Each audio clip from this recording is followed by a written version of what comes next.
What does the drum sound like to use? Does it sound muffled or too high? It's Oh, not that good. When it comes too loud, it cuts. So it's okay, yeah, all right. Yeah, I noticed that in one of the other videos that I watched back. Yeah, okay, so we know about that now. All right, well, on a gadi wahi gajoko so what see us nyari.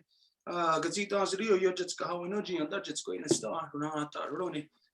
Detinu wardadu garunga gadi agasum. Yeti sota asatanka garako dana yet in the stars honzagi dana gueguskat ne ganungwe. Detinu wardadu agwades ni ganyata geru dana agwego o quadziri onuka suma. Detinu wardadu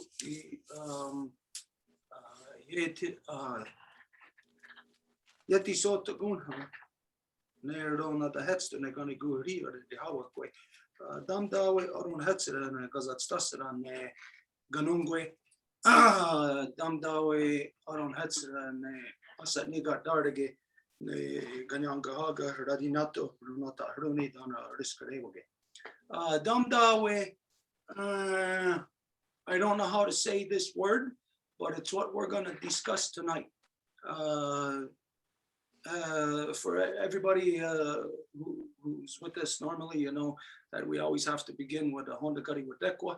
For those who maybe are seeing this for the first time, we always have to begin by giving thanks to the things in creation that have created us and the things that we need to continue to sustain us. So this is how we keep our minds on track with the things of what we are deliberating upon. We're not deliberating upon automobiles or business or anything that is destructive in creation. We deliberate upon the important things in life, the important things that makes your life experience a quality experience. If we think of the life of our Mother Earth as the collective, as one body, then just like on your body, there's different parts of your body, you know, some parts of your body that never sees daylight, you know, there's other parts of your body that are continuously exposed. Some parts of your body have more sensation, more nerve endings. Other parts, some parts don't even have any, or barely any. You know, so it's just to identify that the life experience is different throughout the whole body. Now, as we are parts of the body of our Mother Earth, then our life experience, of course, is going to be different, you know, based on certain physical factors, geological factors, such as are you in a northern climate, a southern climate around the equatorial zones, you know, certain things like that. If you're in the mountains, if you're in a desert, those physical things will determine the certain experiences, certain things that you have to do to stay alive. Now, outside of those things that what you have to do to stay alive, different in the desert, like as we know, in so-called Mexico, that for generations, everybody's known that in the hottest part of the day, well, you take a siesta. You don't overexert yourself in the hottest part of the day.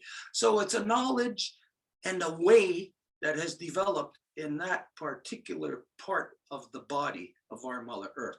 And so those things that develop, that are the natural physical things necessary for us to function proper, outside of that, now we're talking into the realm of where, as humans, where we evolve our way of conduct towards each other, our way of understanding, our way of respect, our way of just conducting ourselves in this world.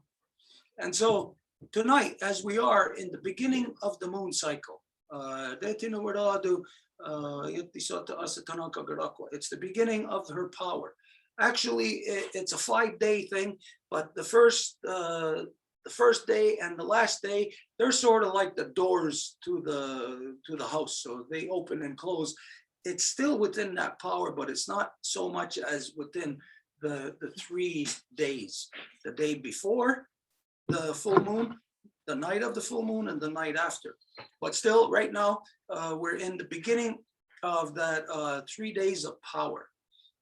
And what this power is in the full moon is it's the power to cleanse, to pull the blood back that has been flowing through the body, to pull it back into the heart, now to be rejuvenated. So this is the phase of the full moon. This is the reason why it's a full moon phase. It's the cleansing. It's here to clean the house, to make the creation nice, to beautify it. And this is the male's role, to come into balance with the creation of our mother, to find our place where we are conducive to her creation, where not in any way are we at an imbalance or fully against the natural order of creation.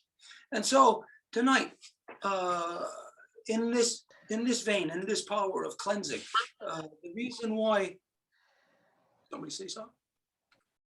The reason why, or what we're going to talk or discuss tonight, is because a friend of ours had stopped by today, but it was in the whole vein of what took place today. First in the morning, Wyagerdo stopped over. We had really good discussions. Then my niece stopped over, played with a little baby all day long. And then our friend of ours stops in. I don't know if you want to come and explain or if you want to stay off the screen. Okay, she's here. But anyways, she came and brought a question, a very important question. And I'll say one that I never considered, and I'll say probably one that you never considered, even though it's in all our words. And I'll say, even though it's in our great law, it's there everywhere. But it's probably something that or I know it's something that I haven't looked at more closely, like to articulate the process. Okay, so what we're talking about, the question that was brought to us was a question about love. What is love? So of course, the conversation is a lot bigger than this, but we're going to start from here. We're going to start from this foundation of love. So the first word that we're going to look at tonight is, I guess there's different ways of saying love, right? So we're going to go through that. What would you call that? Conjugating, or? I guess so. Depends on what you want to tie into it. Yeah, we'll go through that process of conjugating, if I'm saying the right word, the word love. Now, to understand here, of course, as we're going to discuss it, that our word of love is not as simple as what the you could say the status quo perception is of it today. You think love, automatically people think I'm in love or you're in love. That means like automatically people think it's a person-to-person thing. You know, it's only like a secondary thought that, oh yeah, I love my dog, I love swimming, you know, but everybody hear that? Sorry. That's the studio audience. That's the person who brought that question. She's bing, bing, bing. Okay, so anyways, The first word is love. let's start from there. Okay, it's K-A-N-O-N-H. K-W-A. Okay, K-A-N-O-N-H. N-O-N-H. K-W. A-T-S-E-R-A. Kanaruquatsera. Kanienkeha. Ganaru. Quatsera. So we're missing something. there. K-H-W-A. Can you make it bigger, Edith, on the screen? K-H-W-A.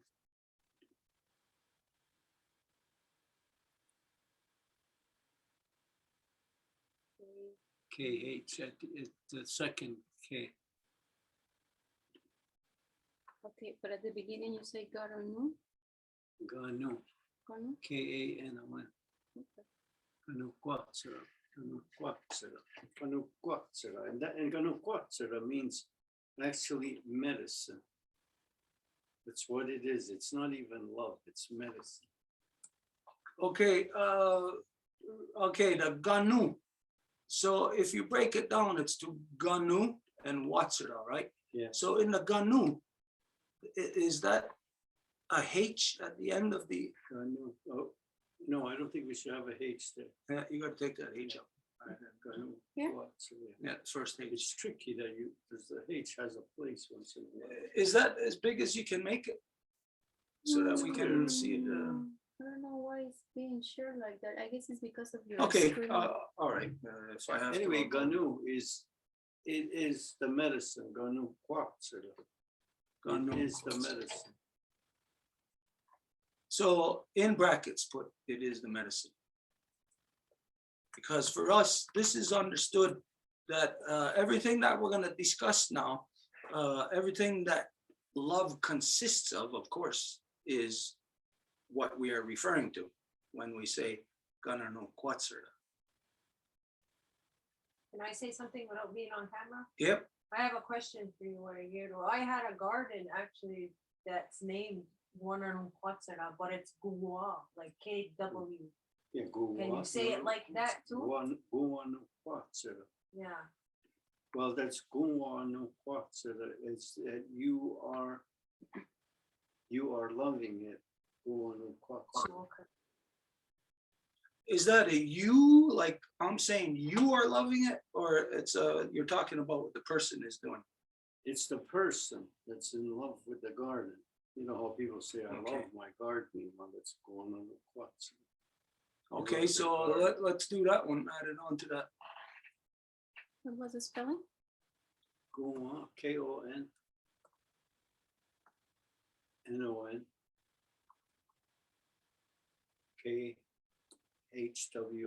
K-H-W-A-T-S-E-R-A.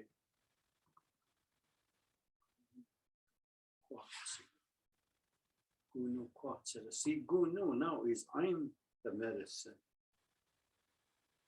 I am the medicine to whatever you're talking about, your garden. You're the medicine to the garden, which is really right, because it's your love that Yeah. makes it into a garden. And it comes back around, gives you good, whatever it's flowers, food. So the love goes around till you get it back. Picked a good name, I guess. Yeah. Okay, so Ganu Kwatsura, is that I love my garden? No, that's just like Ganu Kwatsura. Ganu Kwatsura. It's just love. Gunaru Kwatsura. Gunu Kwatsura, yeah, that's the one. Okay, Gunaru Kwatsura. You see, Gunaru Kwatsura. Now there, I would use that as if I was in love with you, or your son. Say Gunaru. That's what I say to Haha, and that's all the Yeah, time. but or else you would say like your doesn't always have to be your girlfriend. It's just like your daughter, your son. You see, again, that means that's my love medicine. You can say that to your dog, to your horse, Yeah, it's to the your bird love- that comes it's to your your love window. medicine. So we're missing an R-O somewhere, right? Guananuquatzera? No, that's another thing he's talking about. This is her love for, what does that mean? Gunu Kwatsura. I love you, the medicine.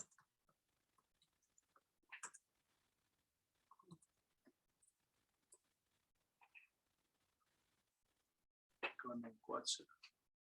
Okay, then what's the difference with Gunanunkwa? Ganu Gunarukwa. Mhm. It's not a word.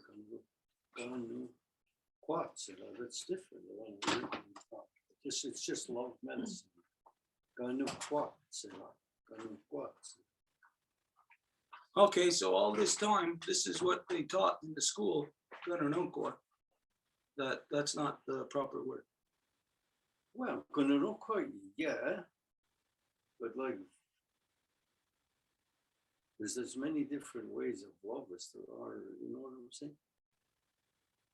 I guess it's even like the way that you say it, like even in writing, somebody can say LOVE or LUV, you know, just to say that there's different Mhm. different different ways of saying it.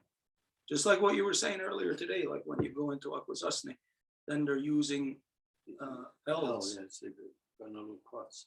L's instead of R's. Okay, all right.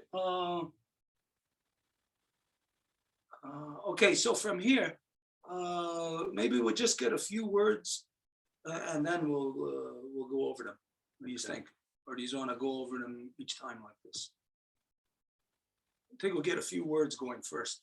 Okay, when we were talking, we identified that there's love between people, and then there's the larger love, the love of Sky Woman, the love of our Mother Earth, which is the creation itself growing. So how would we, within love, identify the individual love and The- collective? Okay, the individual love, that's where you have Ganaru Quats, Kanon. Wait, Ga, Ka, no, Ron, Ron, Qua, Khwa, Tscra, Ganaru Quats. Now that's like a collective. It's a collective love. Collective love. Okay, now what we were talking about, that within this collective love is that in the discussion, we know that some people have terrible experiences in life. Some people, as in childhood, they are violated in very bad ways. We know that such people might think or feel a negative about love. They might say, love sucks, love ain't real, love isn't a true thing. But that person, despite their individual experience, being born of the collective of life of our Mother Earth, are still subjected to, they are still alive because of the love of our mother, the love that our Mother Earth has for us. So how would we identify that love?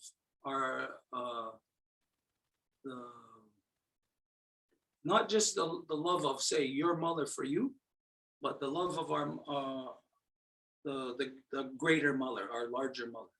Then we would say Yakinaru, Yaki, Akha.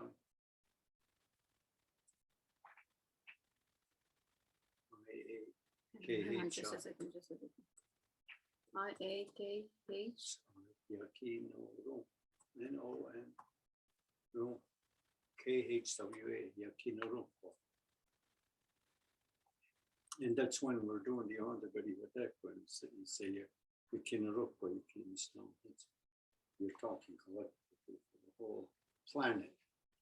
You're saying it in the house, but we like-minded people. Some people don't care about Mother Earth, so they don't all fall in there. So what does that translate into? We love Mother. We love her, and then the rest we would add on. Okay. It could be you and your brothers, all your brothers, you got no sisters, so you and your brothers will see you stop. Okay, and then from there, what we were talking about also is, as everybody knows, you could love somebody, even like a lot of people today, they'll fall in love with somebody in television or movies, just fall in love with the image. They'll be all starstruck. But as you know, to actually be in love, that it has to be a reciprocal thing. It's like playing tennis. You could stand there all day long and hit the ball over there to just keep hitting it. And unless somebody's going to hit it back, you're actually not playing tennis. You're playing a one-sided thing that never goes anywhere, that really is just say a bad investment for you if you're looking at playing tennis. So you won't be playing tennis, or you won't be in love until somebody actually reciprocates that to you. So here of our Mother Earth's love for us, the life force, the energy, the beauty of everything that we would say in a Hondagari Wadekwa encapsulated into one word or one phrase. I was still thinking about what you said a while ago. If you love somebody, like, That's densera. and there you would say, but you wouldn't say love though. There you would just say, well, where Yanero said, "Oh no, she stole my heart." Yeah, well, that's not the kind of stuff. Yeah, but that's what it is. Though. But I mean, if you're watching TV, you'll never know the person. Yeah, but we don't want to identify those things here. We want to stay within the vein of creation, not of like the individual experience. The fact that all of us are exposed to our mother's love. So that love that our mother showers upon us, our Mother Earth's love for us.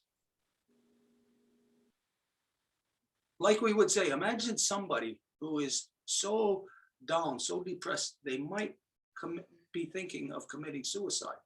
And this is where you will have to remind them about the larger love that they are flowing in. That no matter how bad it is, that a person's experience in anything, you are still flowing within a larger love. And so it just becomes a matter of wiggling out of that tight spot to find where you could find or express love or express your love or grow within our mother's love properly. So that love that she's got for us, that she showers us with. Okay, then that's that word, Ganaruquatsera, Ganaruquatseroano. It's a big love. Ganaruquat, K-A-N-O-N, R-O-N, K-H-W. Wait.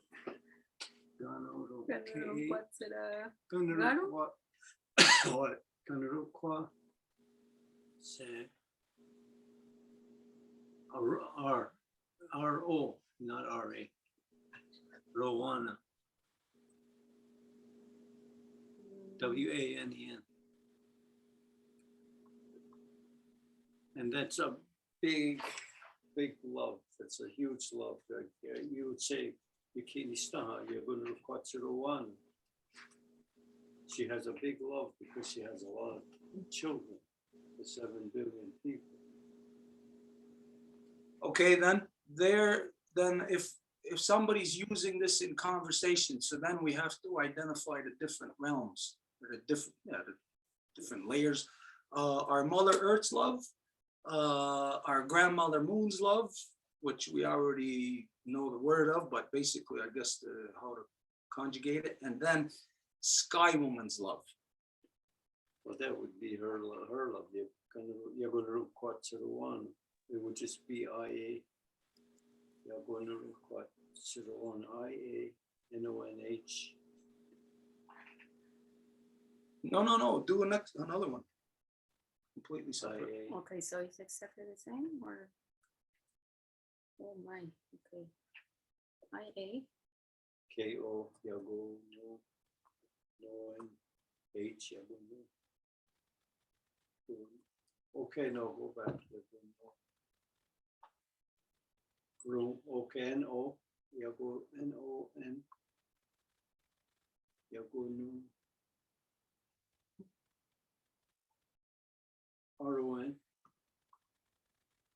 K-H-W-A. T-S-C. R-O-W-A. And the N. They're going to do Quatsarowana, and that's a global, that's everybody. So that would be Sky Woman there. Yeah, well, of course, it would have to be this. That's the first woman. Sky Woman's love. She put it this way, she gives us medicines, and some people don't respect the planet, but she, you know, only a mother can have a love that large, where even the people that don't respect her, she's not going to hold the medicine back on all of us, because the sun comes out for everybody, whether you're a bad person or a good person. So she's a mother. It's usually for a mother who has, like, say she had a whole bunch of kids, 10 kids, and there's one or two that just don't have no respect for the land, not her, the land. And so only her, she could have that big, a large love like that, to say, well, even though you don't believe it, I'm going to include you in this, in my love, because you don't want to feel them left out. Because some will say, well, why should I go there? I'll stay right out. Just like they're going to system, you can leave it every time you want, but you're also welcome to come back in. But that takes a lot of love to keep bringing you back in, because there's a lot of sicknesses out there that's, you know, could be mental. And some people, of course, if they're used to having their way, and there's a lot of people like that, I just got to have my way. And so they leave every time they don't get their way. Well, then somebody with a big love like this, I'll have to say, well, let him go or let her go. We're gonna look what's the one. I have a big love, and then I'll bring them back. Where us would say, that's like the 5th time. No, it's okay. It's okay. You gotta give that. There's an endless grace, like, because that's a mother. I'm thinking like a mother. As a man, myself, right again, I would say, keep going. But I'm not a woman. But when you're talking about love, you came here with the love of a woman. So that part of half of me is a female. So I know how to feel like a female. And so I can come up with these words. And yet, you know, I could deep down inside, but I mean, I actually feel that way, but you gotta have a real strong love to somebody that keeps going back to their ways. Okay, so here it's all in the English. Okay, so go to Sky Woman. We're gonna take out the plural or ownership, I mean, whatever that is. Okay, Sky Woman /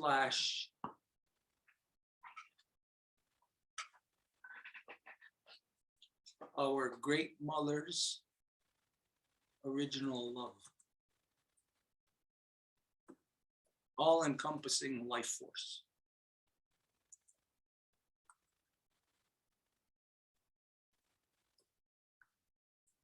Okay, just right there, what in the English, what do you think about that descript of it?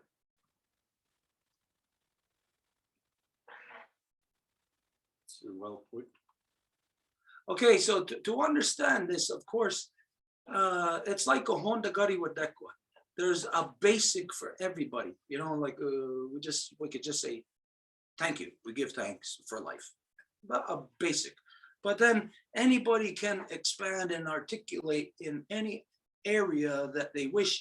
If you are, say, a person who works with horses, you could expand on giving thanks, Honda Gari Wadekwa, in a whole area that have to do with horses that your average other person wouldn't be able to. And then somebody whose interest is bunny rabbits. So then they'll be able to expand their Honda Gari Wadekwa in that area as to what the bunny rabbit, the way that they live, what they do, what they eat, what they're dependent on, what other animals they're connected to, so on and so on. And so just to identify that, all of us have a basic understanding of a Honda Gari Wadekwa. It's thank you. Thank you. It's a great appreciation. And so in specific words, to be able to converse in short sentences is to understand that a word such as this, when we look at the English translation here, Sky Woman, our great mother's original love, all-encompassing life force. This is the foundation for you to think of what love is, because the existence of creation is not a happenstance. It's, if you are a Darwinian, then at this stage in life, actually nobody can be a Darwinian, because nobody can see any happenstance any longer. You know, now we know that creation is not a matter of, oh, this was an accident and this was an accident. Creation is a design. And so the whole design of creation is love. It expresses love, even if it doesn't say love. It doesn't have to say it, because just to be it, it can only be through love. It can't be, creation cannot be any other way except through love. So have this concept when you're thinking of this right here, this one word.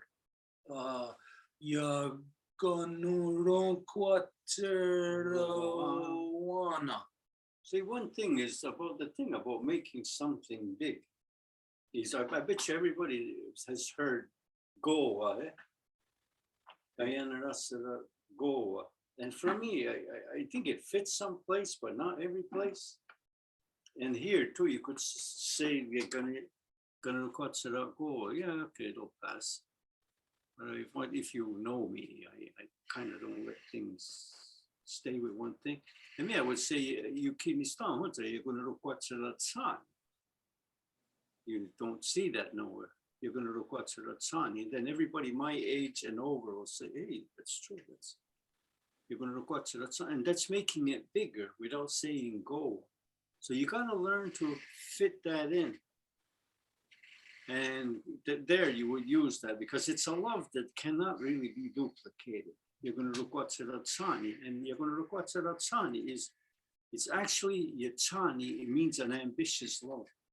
So it's progressive and betterment. So it's something that's always growing. Yeah. It can't go the other way. If it does, that's like it's dying. So life, just the fact of life living, expresses love. So this, just a little offshoot here, not to go into any words here, but just to identify, then we can see then that there is a great abomination happening in the world, as everybody knows. If life itself is love, expressing love, it has to be love in order for life to be there, then we got to look and wonder, well, what is the entire world right now if everybody is always engaged in war, living war, believing in war, passing on a legacy of war from generation to generation? It's like as if people think that, like, say, for us, my father passed this down to me. This is treasure. This is something of knowledge, something of power.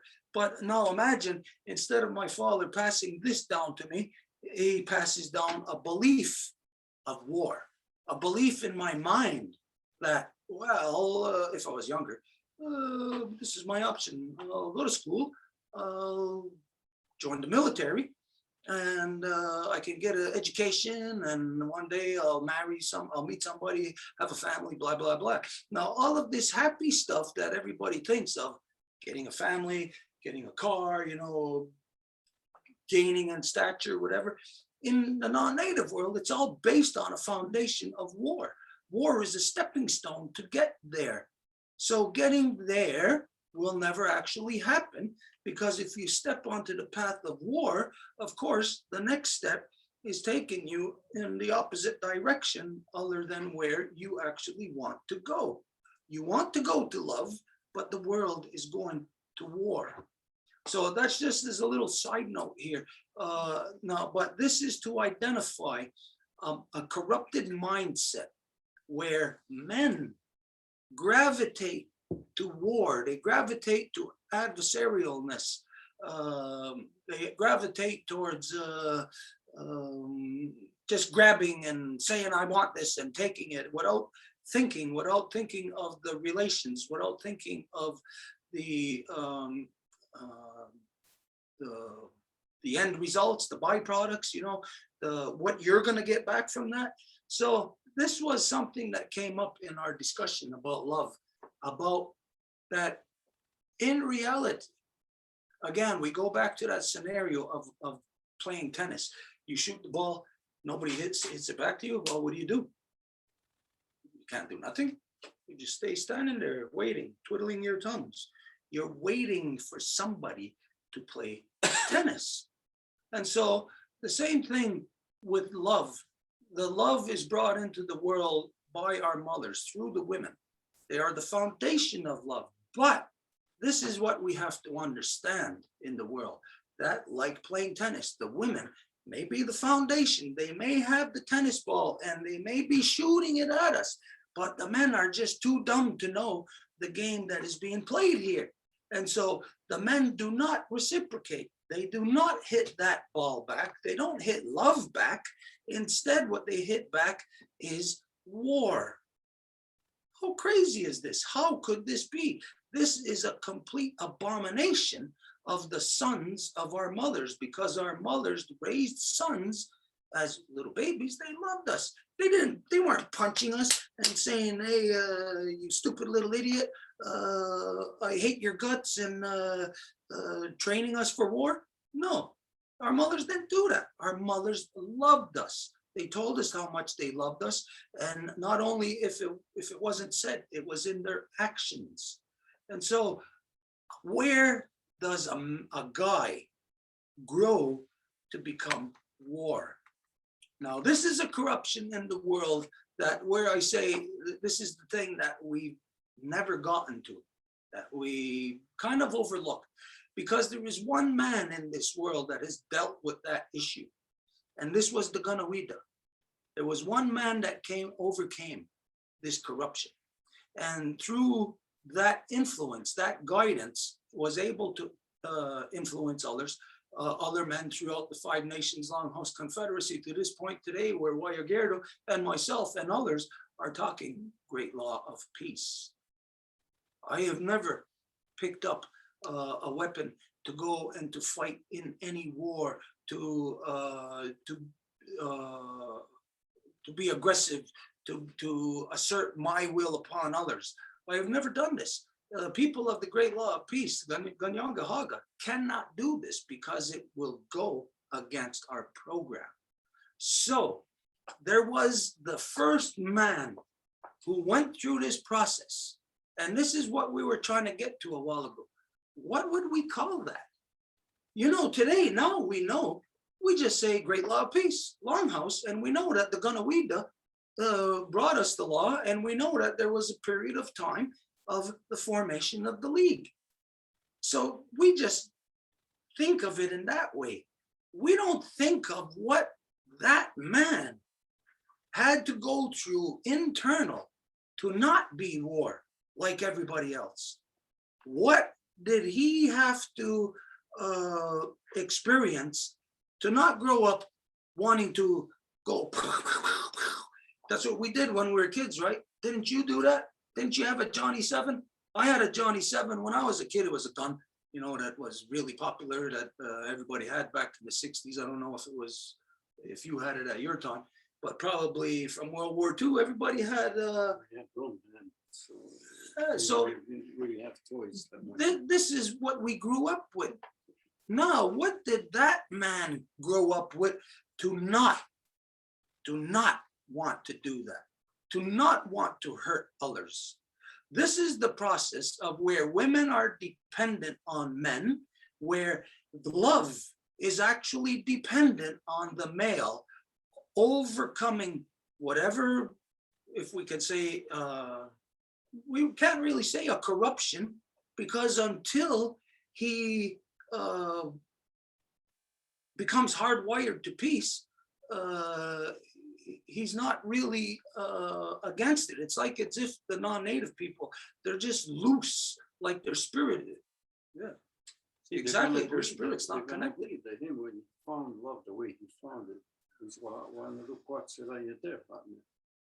He got to know love. He got to know, like he met love, like it was an actual it was a spirit. One of the quotes that I ain't there, honey. One of the quotes that I ain't there, honey, is he got to know this medicine, this love medicine, as if it was like a love medicine between a man and a woman. But it's not a man and a woman. It's between war and peace. No, was the quotes that I ain't there. He found out like the highest love that involves no man or woman, but involves Skip that. everything. Okay, but this is the male, right? Yeah, well, because the Kanienkeha was male, Yeah. but he apparently came from female too. So one little quad, WA, no K, No K. no K. Yeah. Oh. WAHA.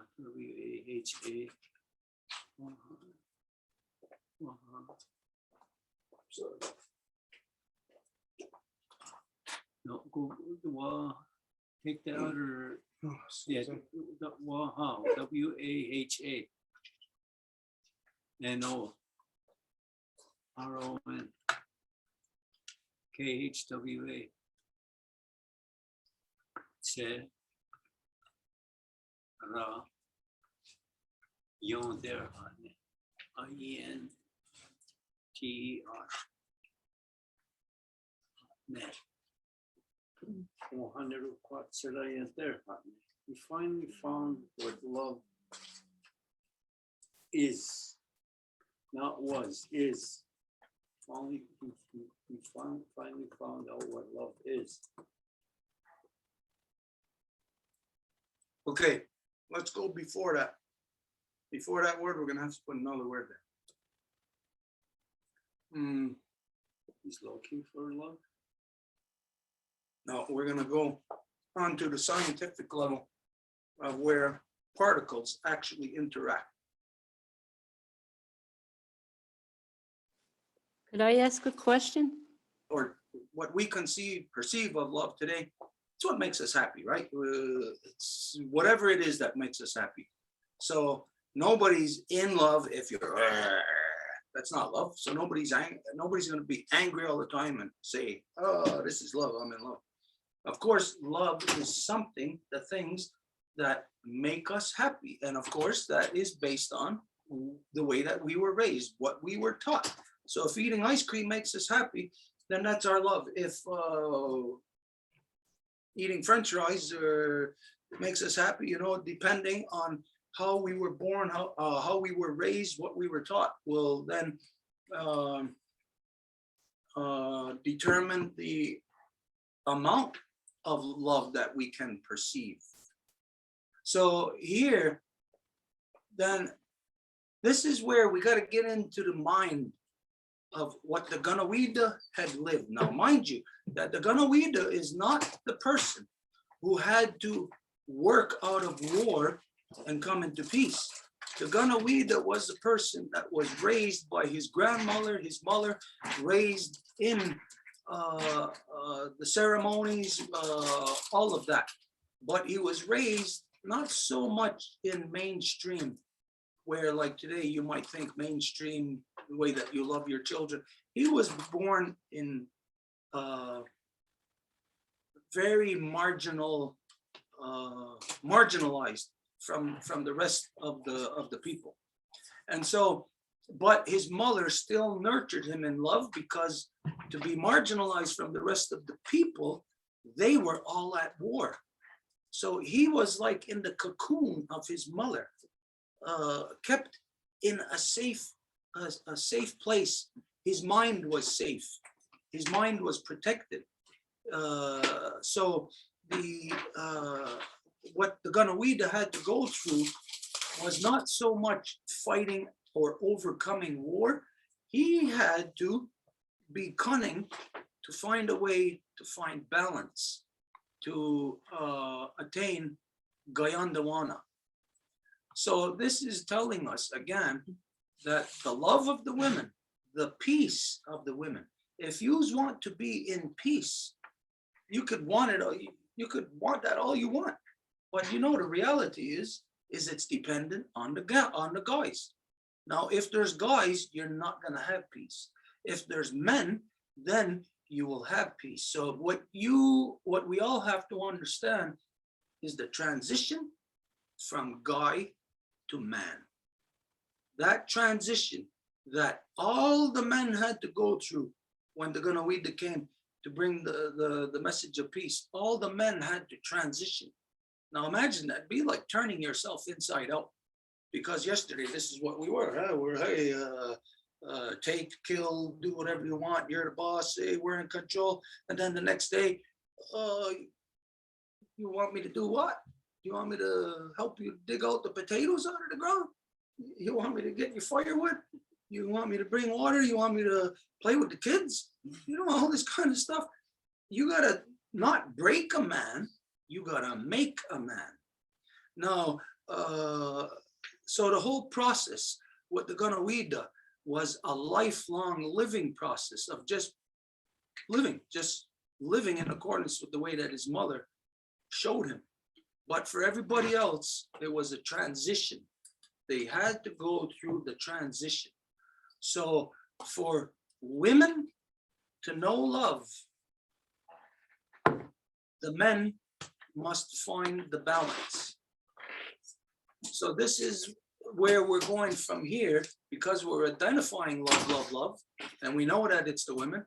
But let's go for love to exist, men must find the balance. Or no, it would be more powerful for women to have love, live in love, whatever the term, the men must find the balance.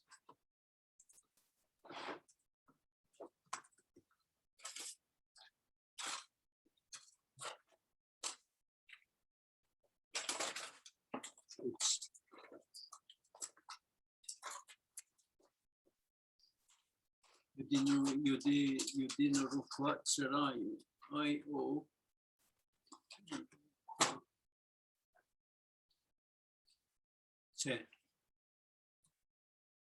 Ryan. They have love. And then Runungwe.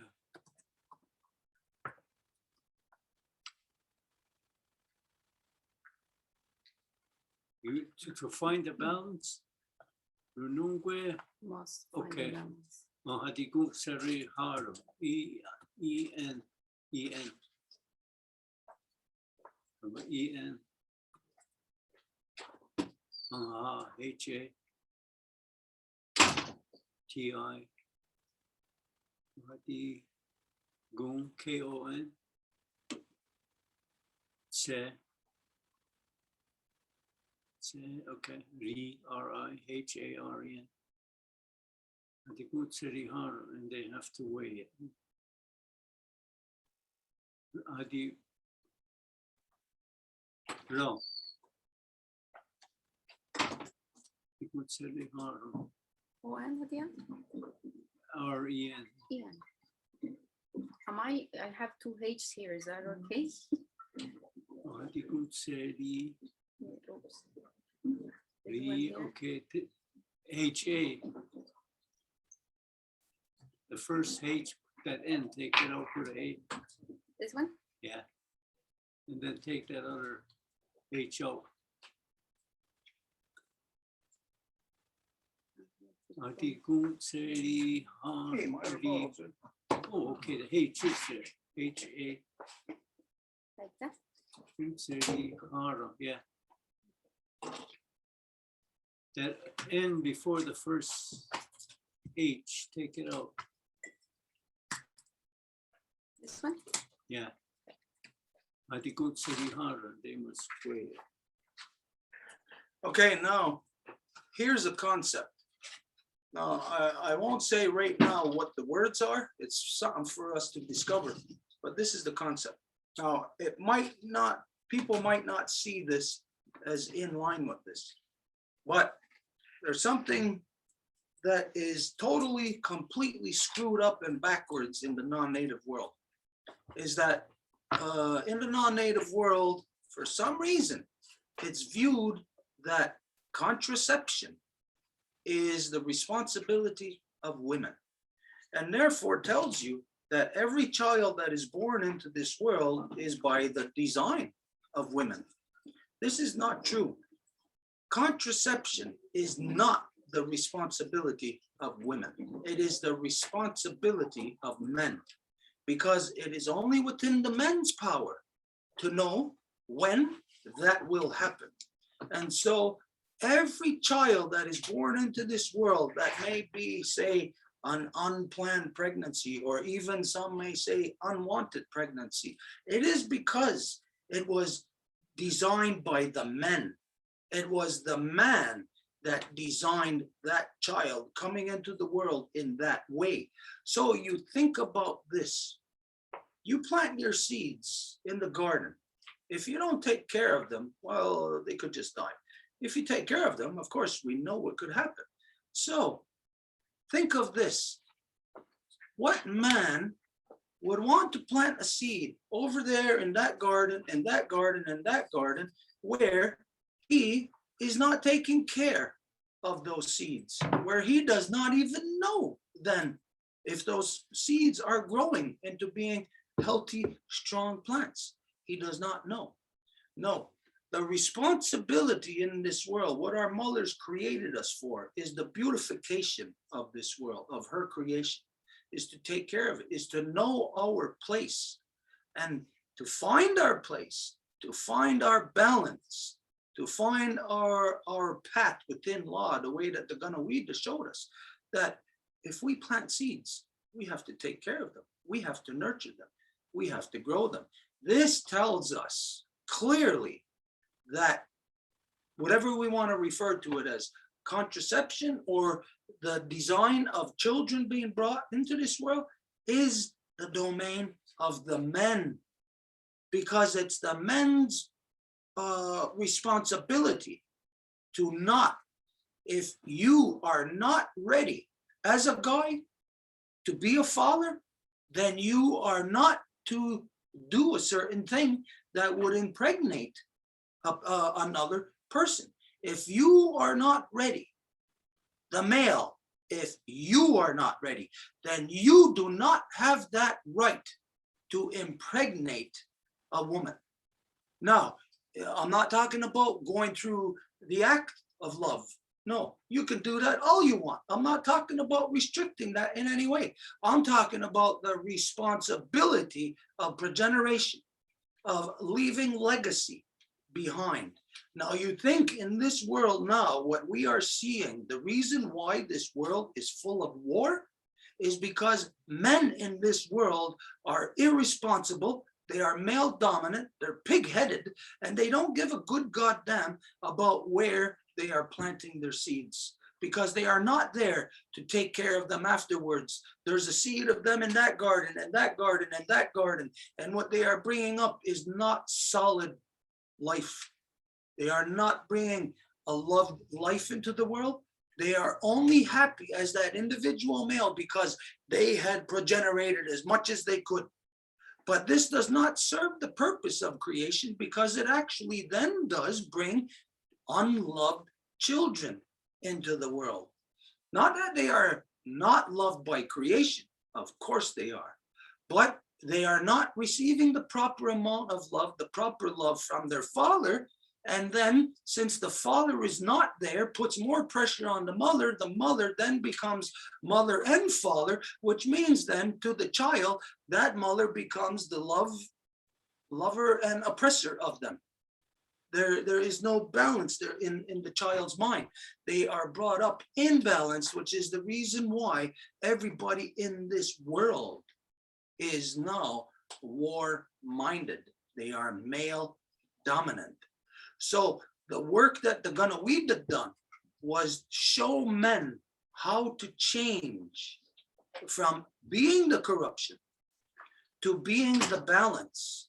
And so where we are the balance is in the one thing that we can control in this world. And that's where and how we interact with the life givers. And on that level of where it becomes life-giving and life of the male, not only life protecting, but life progenerating along with the life giver.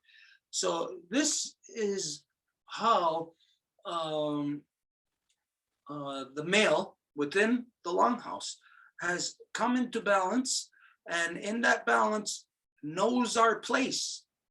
That again, think of this concept. This is a huge concept that goes against the practice of the entire world.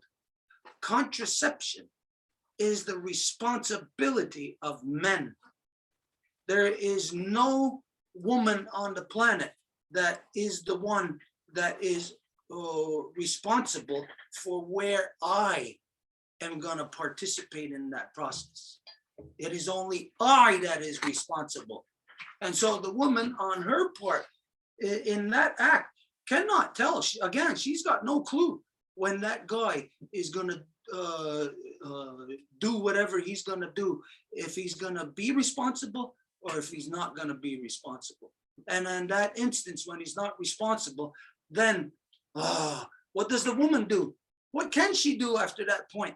She is left holding the bag, so to speak, holding a baby, where then that guy could just go walking along his merry way, because this is the way of the world. This is what the world does.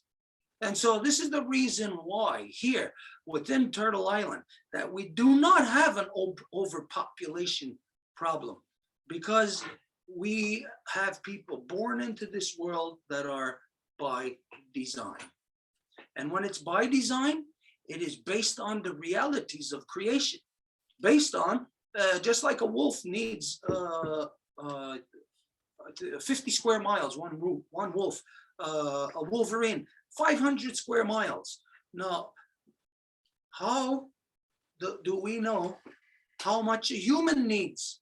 There has never been a proper study of this, because in the non-native world, they look at creation in a way of that it's there for us to subdue. So there's no proper perception as to our interaction with it.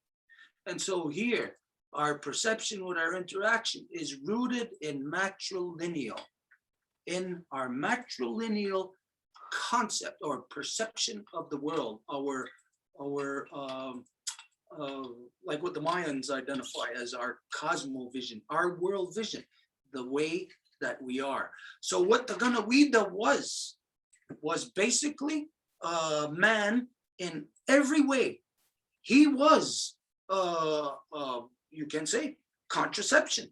He took control and responsibility for what he knew his power was in this world.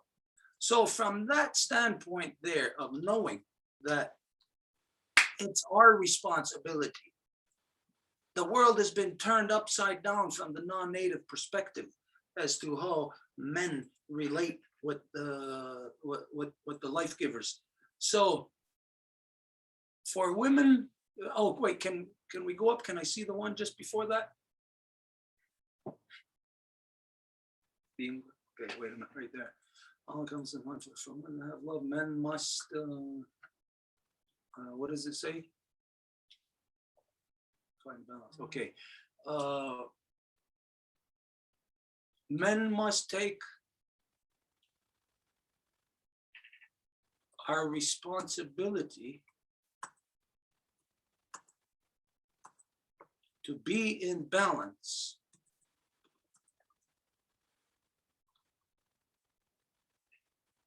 with the life giver's force. Because then if you can be in balance with the life giver's force, then you're going to be in balance with any individual woman, any individual life giver. So it's like first you must be in balance with the whole force of creation before you have the right, before a male has the right to even be considered to be a suitor for a woman, for a life giver. Okay, so that's the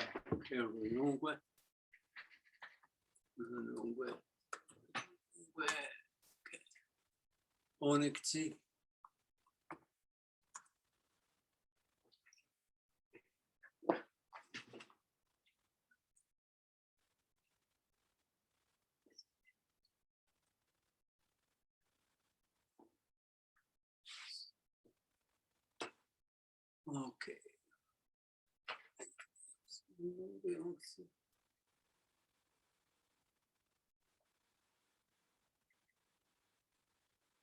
Was it Wayana? Oh, E-N. Come all the way back, E-N. They were, yeah, no. Wayana space, no, hold on. Space, Yugodiri Wayani. IONKWA. RHI. WA. IENNI. Yugodiri Wayani are the duties. And that what's the other? In balance. To be in balance with the life givers. Okay, space, I've got AKA, I've got KON, Se, B, Rage, Ra, Ge. Kabut City Heart. What's the With the life givers force.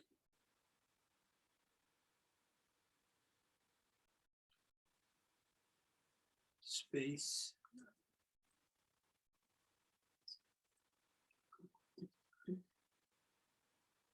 Tkutun Hetzerat is T apostrophe KON Tun TON HETSERATKAWAS.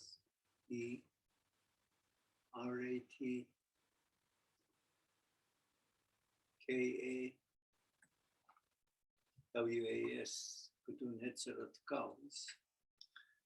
Okay, write this in English. This is going to be the last phrase.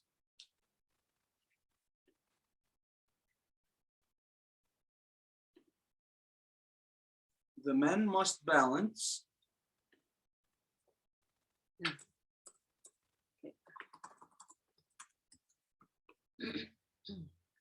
that we think in law.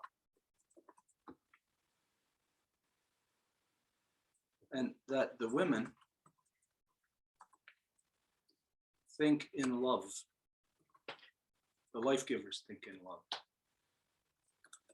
Or maybe even change the word think to feel. Feel in love. Feel/think.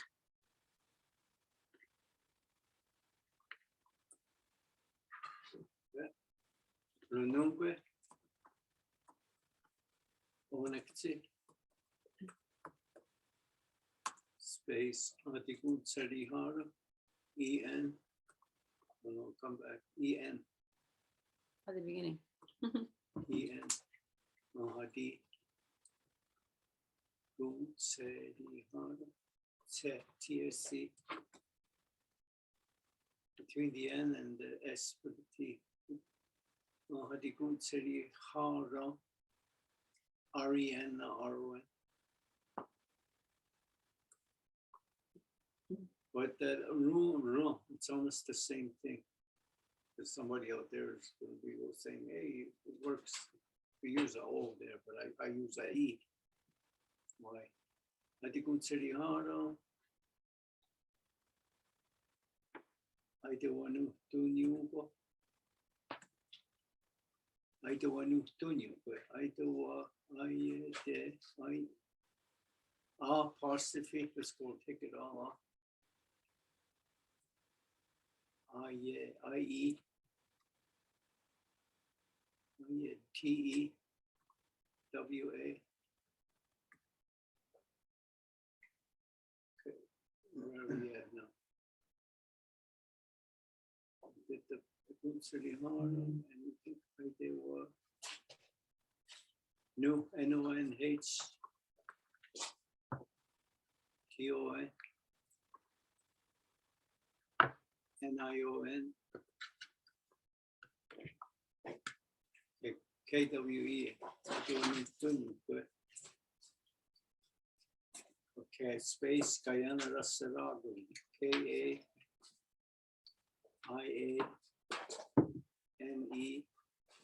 Guyana Ra S Guyana Ra. Yeah, Guyana Rasarago, good either. Guyana Rasarago, what's the rest in English? And life givers feel. Okay, Danu. And then the same word, Kudun Hetzerat Kawas, T apostrophe, K-O-N, T-O-N, H-E-T-S,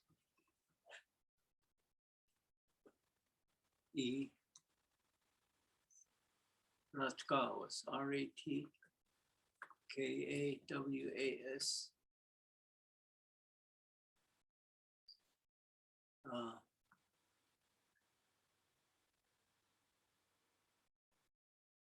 Good, okay, E-N, K-O-N, T, good, apostrophe, T-O-K-E, feel, Kanaro Kwatsa.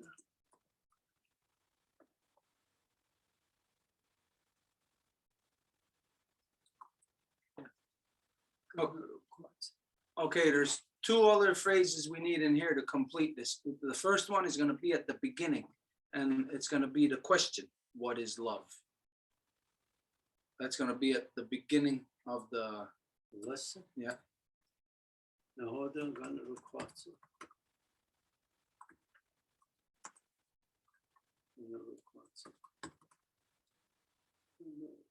Okay, Kano R-O-N, right after the N-O,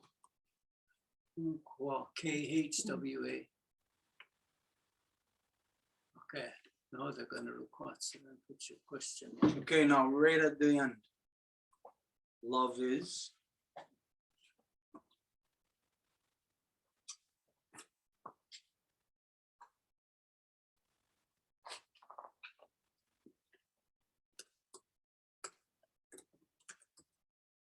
The men in balance, life givers.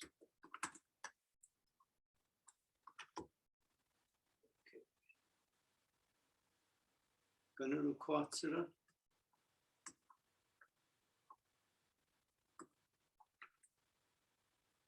Never know.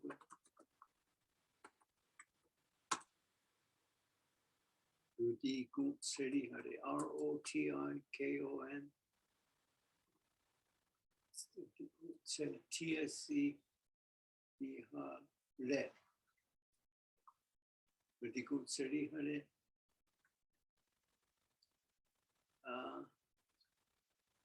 Satdeyut S-A. Yeah, IoT. Satdeyut. Kudun Hetzerat Kawas.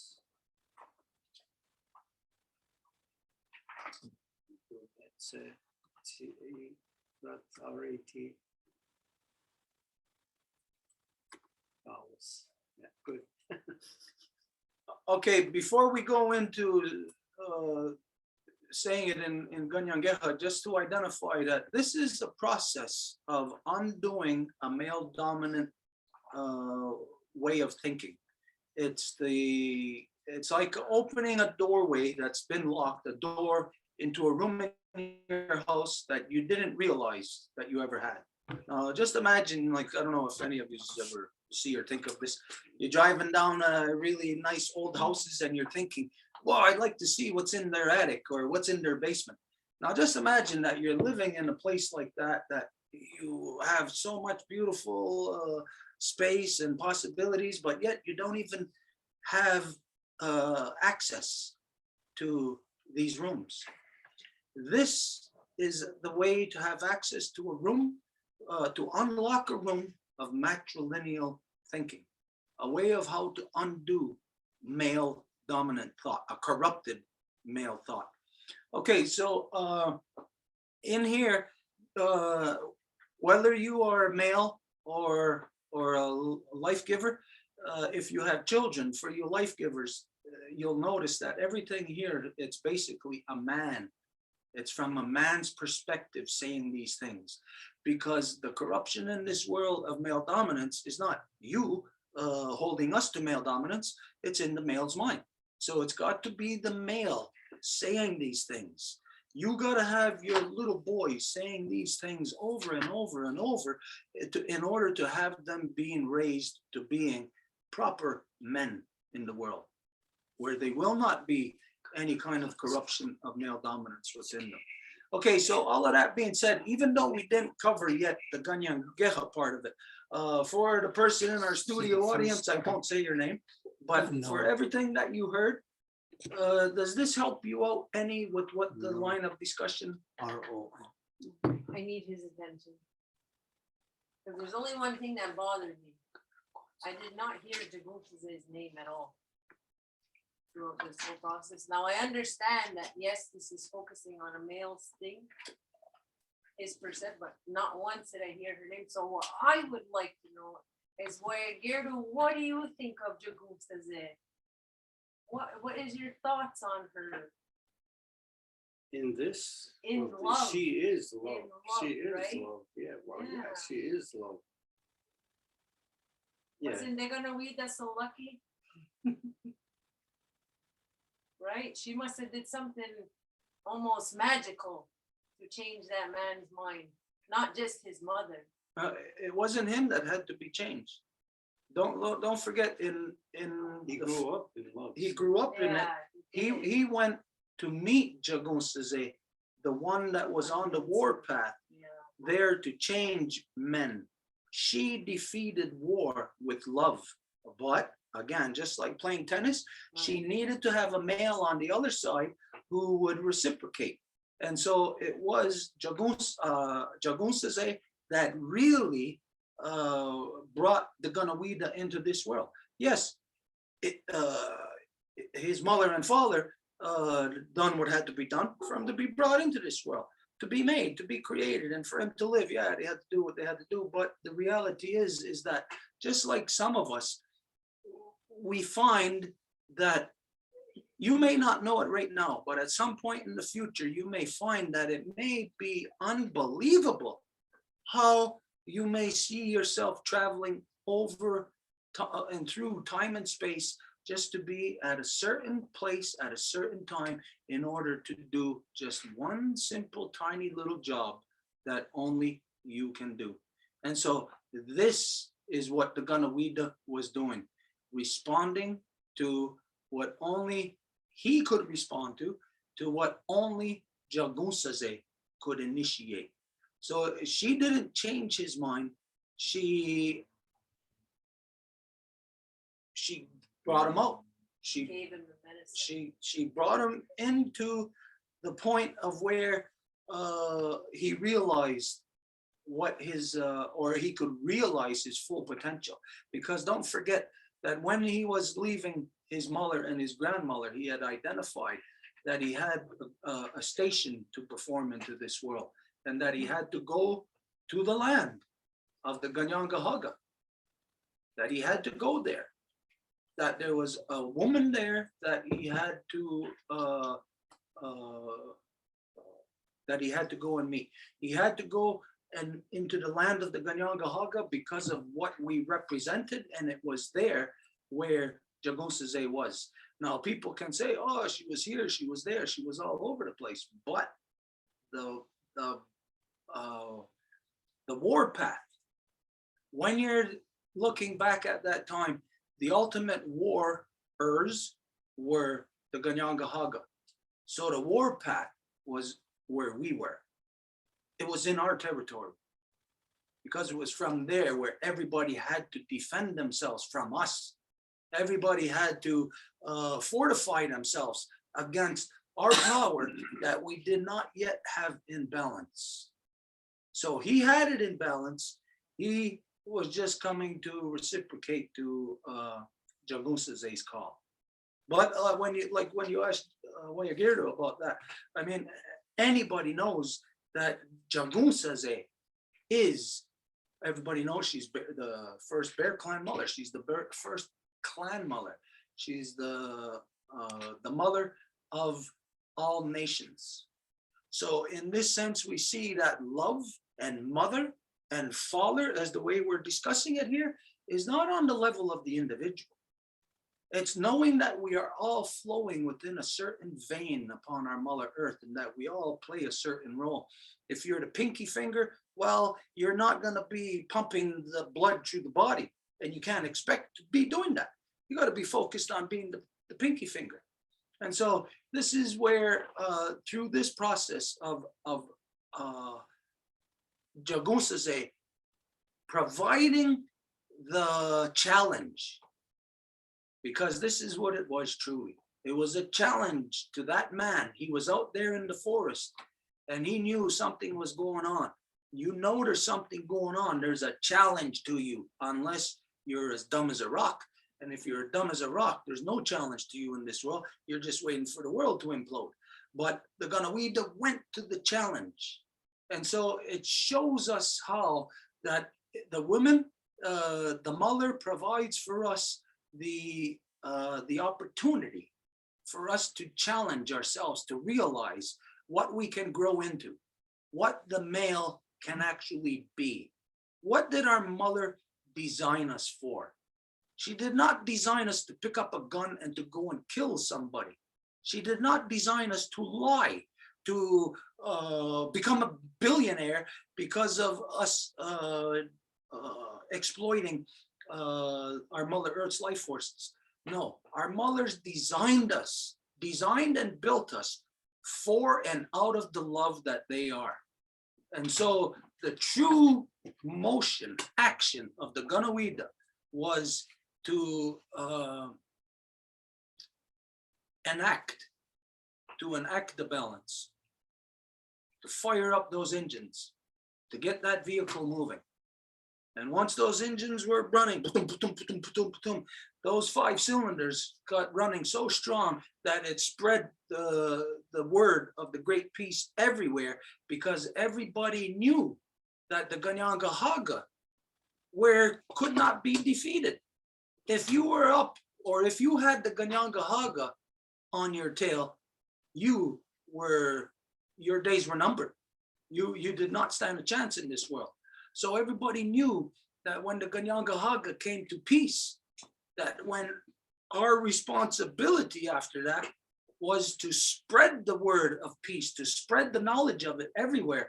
This is the reason why the Kanienkeha became the ambassadors, not only the foundation of the Great Law of Peace, but the ambassadors to the world on behalf of the 5 Nations Longhouse Confederacy, to massage that into the hearts and minds of the people who don't have it, the people who don't know about it. So in this lesson here tonight, it is the men. The women may be thinking, well, how come it doesn't suit us? It's not to suit you. The way it will suit you is to have your men speak these words. Speak these words every day. If you are doing, if your son is doing a Honda Gari Wadeko every day, if you teach him properly, all of these words and the great law of peace will be in his Honda Gari Wadeko, even if it is just a simple, I give thanks for creation. All of it will be in there. You mothers, teach your sons these words, the words of the great law of peace, and we will find our way to peace. We will be free of the corruption. It is tried and proven, the people of the 5 Nations Longhouse Confederacy, and it has been with us for over 2,000 years. So, okay, that being said, guess we just go into it. Huh? Janet rose her hand for a while ago. Okay, let's go to that then.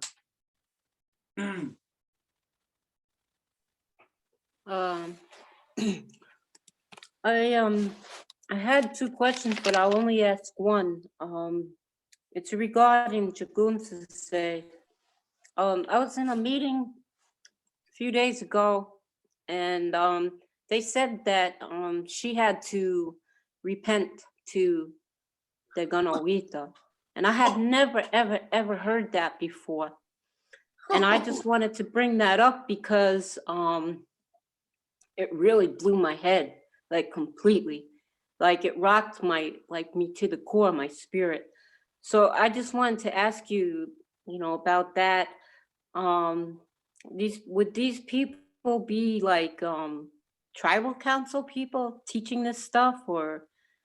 Yeah, 'Cause they're that the doesn't- Christian Ransom Lakers. Oh, that's Handsome. Okay, that's what I thought. All right. I'm just trying to, like improve my perception, because like people can trick you. Okay, just think about this. Everything about peace is coming from, initiated from female. So everything about it has first female connotation to it. Would that be? It's rooted in female. It's got female all over it. Okay, so it starts like that. So that tells you then that absolutely every action, every part of law, if it's a word, if it's a wampum, if it's a ceremony, all of it is rooted first in the fact of authority in our mothers. Now, when you hear stuff like this, then you can tell easily who these people are. I would say to you, Janet, you keep meeting with corrupt people, because this is the second time you've told us that you're meeting with people who are Christians, who are twisting the reality of what great law of peace is and trying to accommodate their assimilated minds. Their minds are assimilated to the lie of the white man, which is all male, male, male. Imagine the mother having to confess to the son. That's Christianity. And whoever that person is that said that to you, if you were there face to face, you should slap them in the mouth and tell them to shut their goddamn mouth. And if it was in a Zoom, you should tell them outright, you should be ashamed of yourself. You're talking like the white man. You're talking male dominance. This is what you should do. These things should not be allowed to be spread into the minds of the people. Of course, we know they're doing it right now. We're not there. But if we are there and we hear it, it's our responsibility to straighten out those liars. Because whoever said that to you, and I could imagine who these people are. Were they native? Let me guess that they're people from Akwesasne. Am I correct? Some of them are, and one was from Onondaga, and some were from Buffalo, and some were from Akwesasne. Yeah. Well, So these people should be ashamed of themselves. If anybody said something like that in front of me, I would confront them immediately. I would not allow them to continue to spread their lies. huh. Social media is a Okay. good and a bad thing, though. It's a good and a bad thing. At least you're getting 2 views, but they push theirs and you gotta push yours too. 'Cause the other day I heard them open at Grand River, and the guy was telling me this afternoon, and I understood him.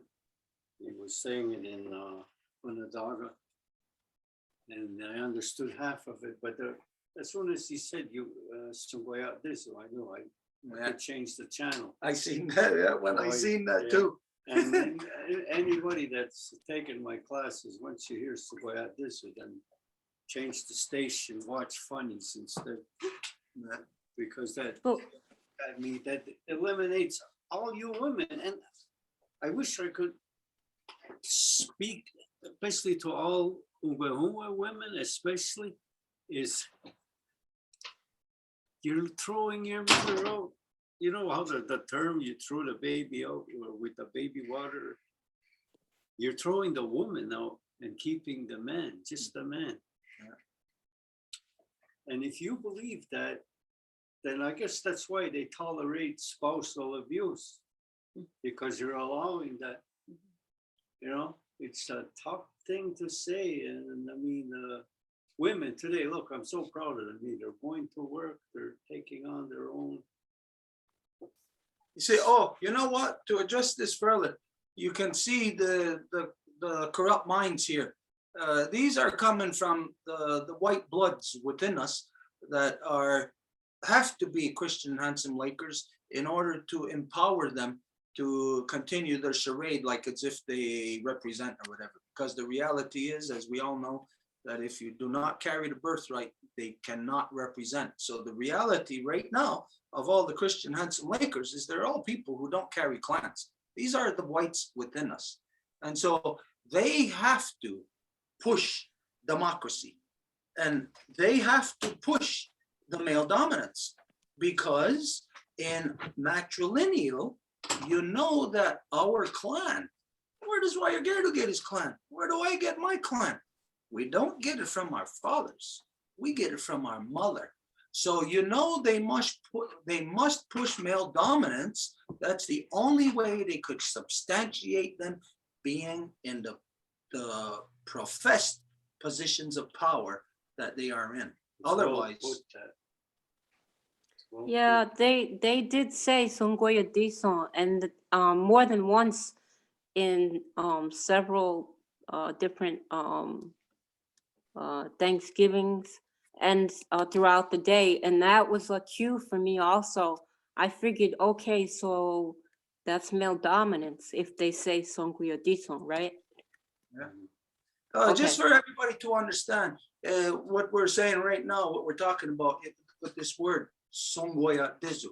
This is like if you were saying in English, oh, thank God he created us. Thank God he gave us this. He gave us that. So that's what saying Songoya Dizu would be. And that's why Wayagero says that if you say that, you cancel out the female. And if you cancel out the female, that's you women canceling out your own authority.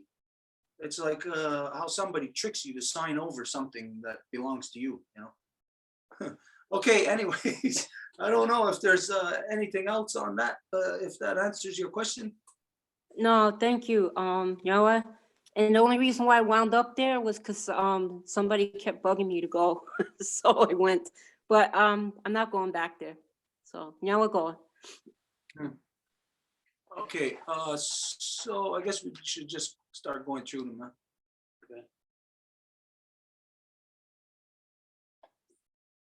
Okay, what's love? Nahoda ganaru kwatsera. Nahoda Gonarun Quatsera. Nahoda gananong kwatsera. Nahoda gananong kwatsera. Nahoda gananong kwatsera. Elsa, Nahota Garanorongwazera. Marc, Nahota Gara Noron Quatsera. Grace. I don't see you. Okay, I think. Great. Okay. Where are you, Grace? Are you there? Okay, Will. It just, it just took me off and I'm back on. Okay, go ahead. Oh, shoot. Nahoda ganaru kwatsera. Grace. You're muted. Yeah, yes, Nahota Gawa Sura.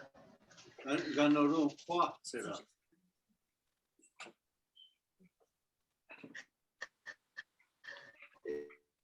Gana no Glatsua. Sera.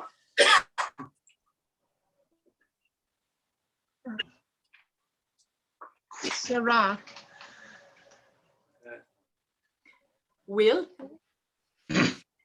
Nahodan Gara non run wa. Oh, sorry. Okay, listen to me there, okay? Nahoda ganaru kwatsera. Okay, so maybe we have an extra syllable. Nahodan Gara non Gara no ro. Yeah, okay, it's written wrong. Gano. Take the RA. Oh, Ah. That's it. Ganaro Quatsara. Sorry. Oh, Gano no Quatsora. Oh, no, they're Ganaro Quatsara. Merrick. Hodan Garanon Quatsara. Ganare. France. Nahudan Ganoro Quatsara. Excellent. Harold. Nahota Gananoro Quatsara. Ganare. Lisa. Nahodan Gonaron Quatsara. Janet.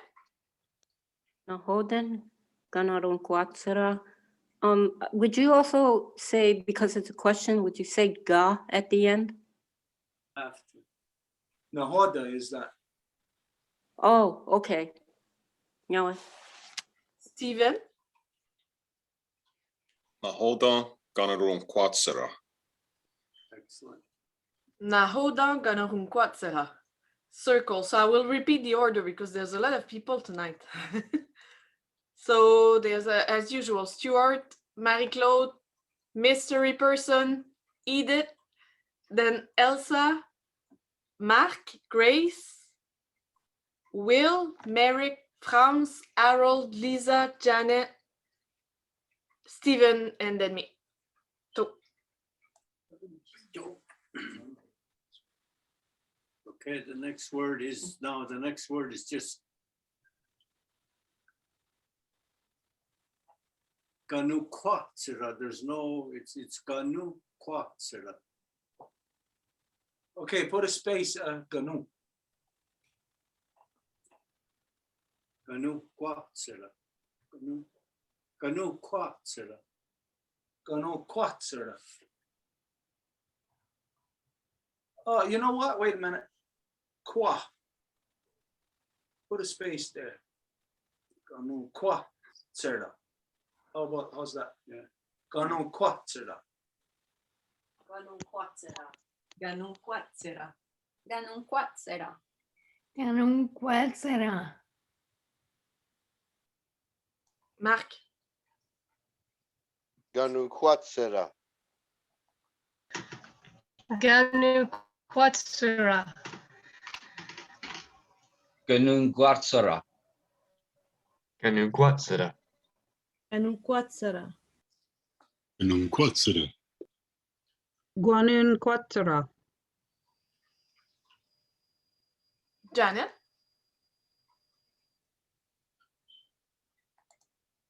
Are you there, Janet? You're muted. Oh, I didn't know I was muted. Ganun Quatsara. Sorry. Ganum Quatsara. Ganun Quatsera. Circle. Okay, before we go into the next one here, just everybody take note of this word. Ganu. Next time you're under the pine trees and the pollen is falling upon you, Ganu Quatsara. The next time you're swimming in the water and you're enjoying yourself, Ganu Quatsara. The next time you're eating the best food, most delicious, with your beautiful wife, husband, whatever, Ganu Quatsara. So just think of this word of how to express your appreciation of that entire life force. You could say that all the time. Is that you? Would you agree with that? Ganu Quatsara. Okay, Edith, we'll change the whole spelling of this word and erase it. Ganun Yeah, Quatsara or I love- Ganun? Okay, Yeah, I love you. Okay, take care of everything right off. okay. Age, AKE. Age no. Wrong. Okay, you put too many N's. Again. Again, no, Ron, RON. KHWA. Etc. That's my love medicine. And I know we got people from Aguizasne here, so if you use the word again, don't worry about it. Oh, I don't think they're with us tonight. No, I think somebody is. Well, I didn't hear those L's. Oh, okay, well, anyways, but again, no quatsera. Agane rum quatsera. Again, no. Again no. Put a space there. Again no. Rum quatsera. Again no rum quatsera. Ageno non quatsera. Ageno runquatsera. Ageno rum quatsera. Ageno runquatsera. Ageno rum quatsera.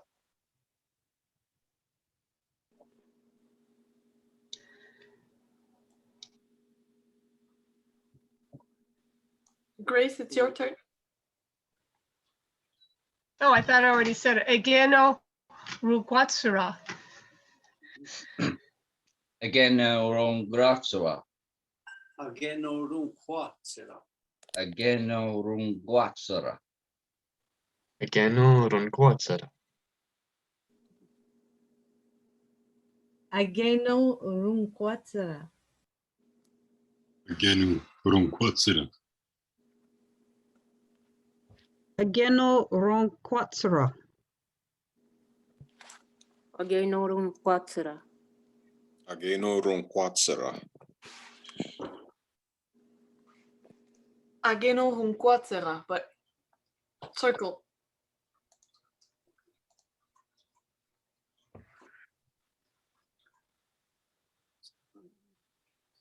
Is it raining? No. Okay. Collective love. Gunru quatsera.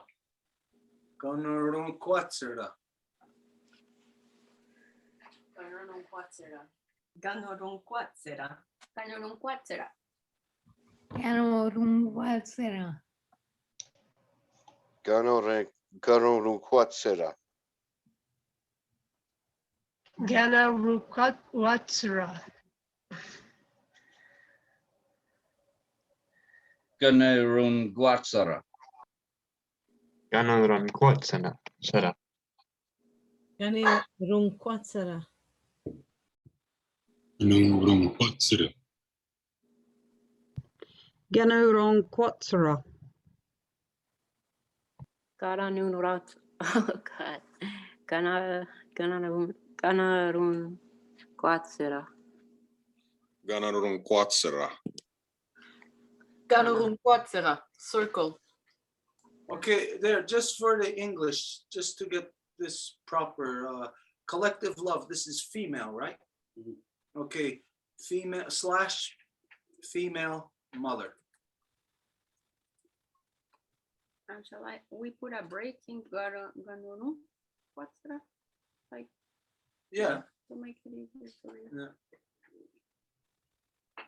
Okay, the next one is we love her. Yakino rum qua. Yakino rum qua. Yakino. Right there. Yakino runqua. Yakino runqua. Yakino runqua. Yakino runqua. Yakino runqua. Yakino runqua. Yakino ruqua. Yakino runqua. Yakino runqua. Yakino runqua. Yakino runqua.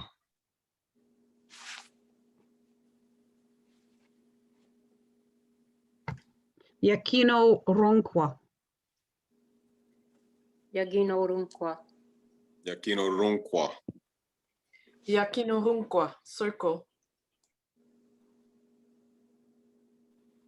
Okay, Gana runqua. Right there, put the space.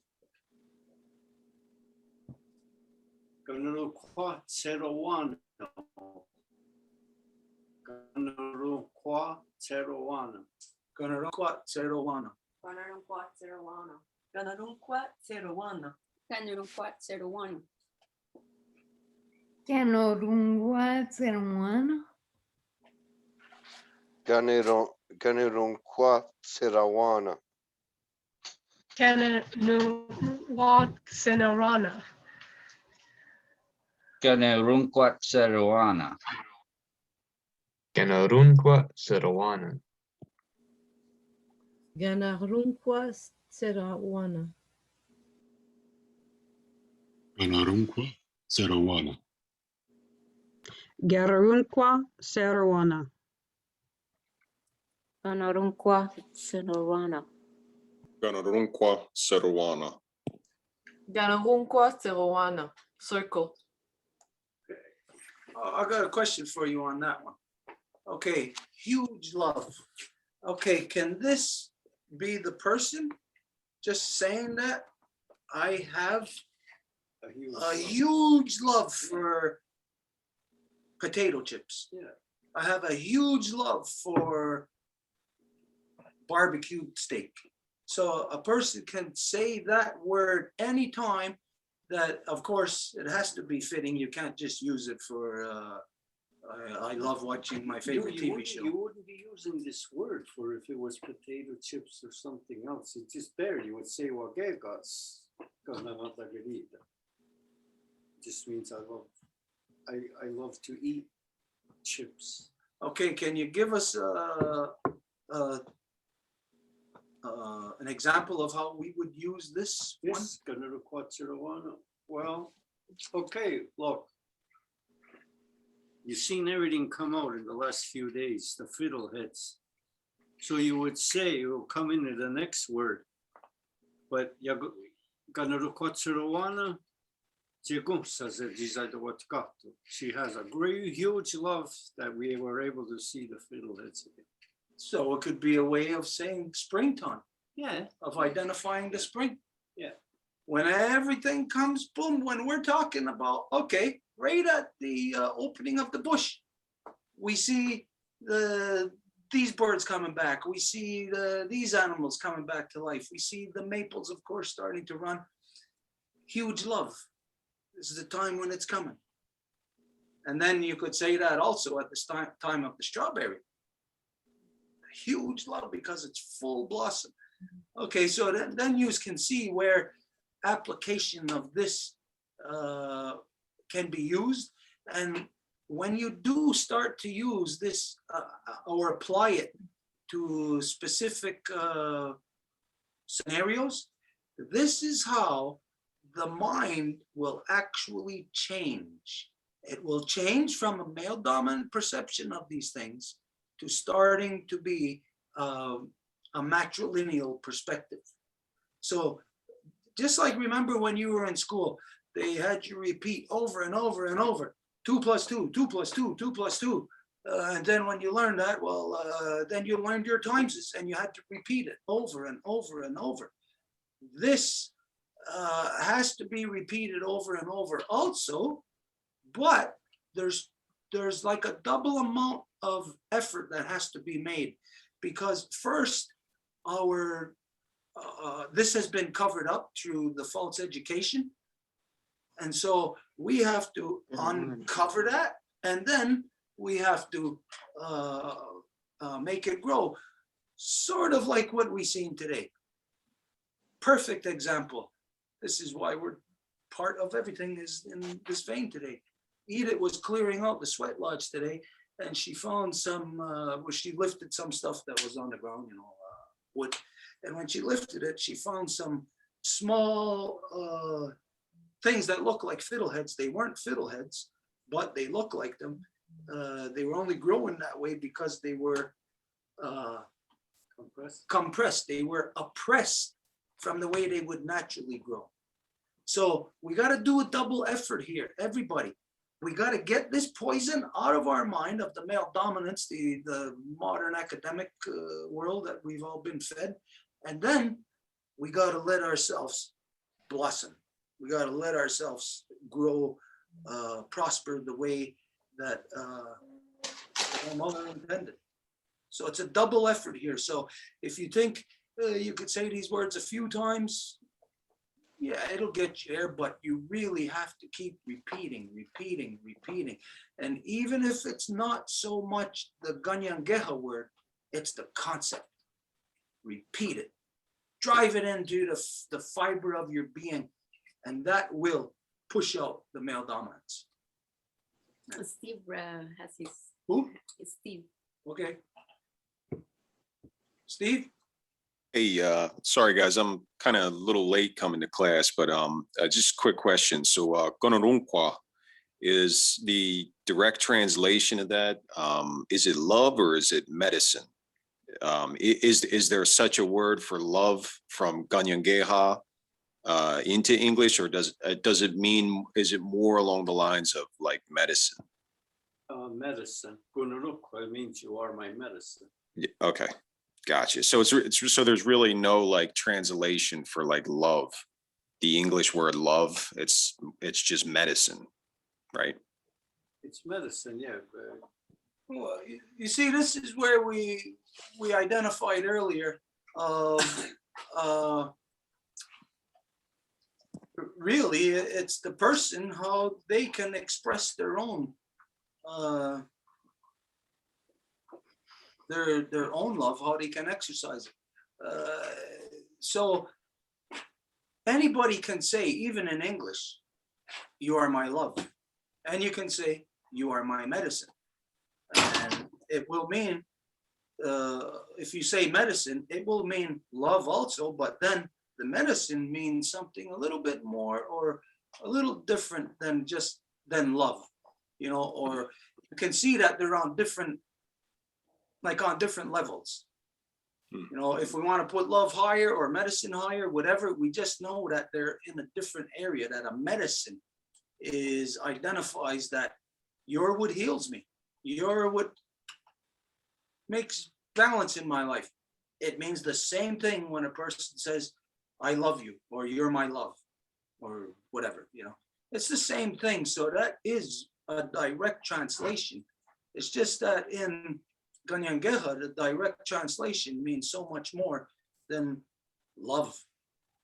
I mean, realistically, what does that mean in English? It really has to be defined by each individual. But when each individual uses the word medicine, well, then we have a common ground of which we can all stand on, an interface. But if it's left to the individual to decipher what love means, then really, you know, that this is the foundation or the basis as to why people's relationships fall apart. Because people go into relationships, into marriages, and they don't have the same perception or concept of love. And so, anyways, I don't know if that answers your question any. Yeah, it does. Yawa.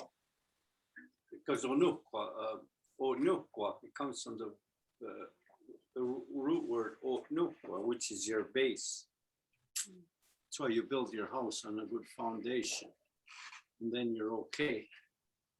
And when something goes bad, it means there's a crack in your foundation. Something went wrong, which we don't really wish it on, but I think we know I'm one of them. So it happened, it happened. We got to move on.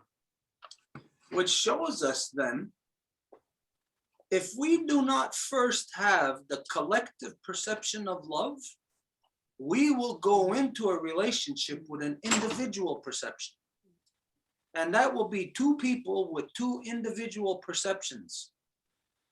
And those perceptions, being individual perceptions, ultimately at one point will clash with each other.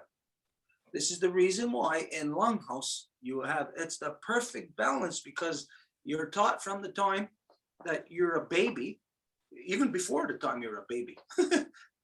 You're taught from the time you're in the womb of the mother and all the time that you're here, so that by the time you are at that stage of where you could be a person participating in love, you already have all the background, all of the balance, all the gayandawana necessary, that both people will be coming from the same perception. This is the reason why many times in the past, when people wanted to come together to bond, they would come to talk with the heads of their clan, the chief or the clan mother, and they would tell them the realities of what bonding is. And many times the people would end up not going away from each other, but not bonding, to realize that at that time, they were not both ready. They were not both at the same understanding.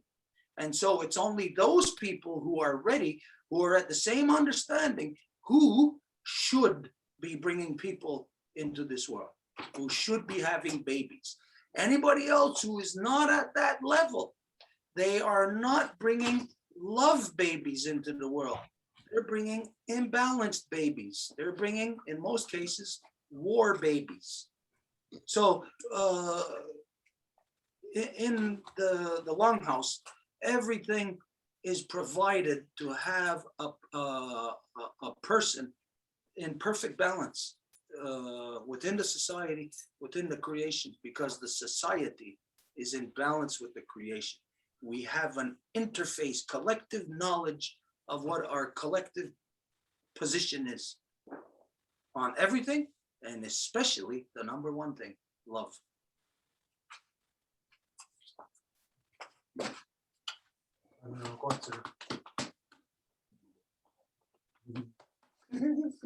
See, my son is leaving, so I just say what I just learned.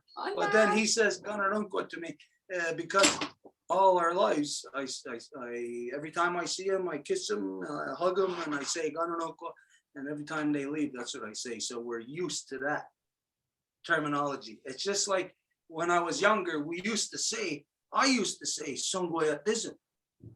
But it took a while for me to pull my mind out of that and to start to say Yunkiatism. Okay, anyways, we better get back. Where were we? Yagunuru Yaganu. Yagunuru Kwa Serowana. I'm just gonna come from one. You put the Yogo Nun. N-O-N. Yeah. Rumquat Serowana. Kwa. W-H-A. Cerdo. Yeah. Okay, you ready? Yagunuru Kwa Serowana. Yagunuru Kwa Serowana. Yagunuru Kwa Serowana. Yagunuru Kwa Serowana. Yagunuru Kwa Serowana. Yagonurunguatserowana. Yakono Runquat Sirawana. Very good. Yakuno Rotswak Saranwana. Yagunuru Kwa Serowana. Yaguno Rotsarawana. No, you look right at the word now, just say it and then come after me. Yagunuru Kwa Serowana. Yaguna Ruwatsanawana. Yeah, I'm looking at it. Yaguna, I'm sorry, go ahead. Yagunun Run Quatsarawana. Yagunurun Quatsarawana. Yagunurunguatserowana. Yagunarunqua Sarawana. Very good. Yaguna Ronquat Sarawana. Yagon. The Sherry there, you said that right. Janet. Yaganurunqua Serowana. Yagunurunqua Serowana. Yagonurunqua Serowana. Circle. Okay. Yudinurunqua Seraya. We'll go one word at a time. Yodino. Yudino. Put the comma there. Yeah. No, Yodoni. Yodeno. Yudino.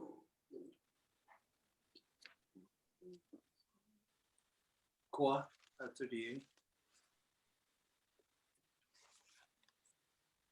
Say. Say.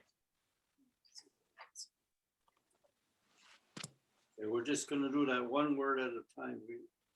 Yudino Kwa Serowana. Yudinoru Kwa Serowana. Serayu.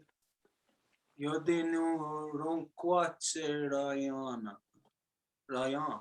Yudinaru Kwa Seraya. Seraya. Yodinurung Quatsarayam.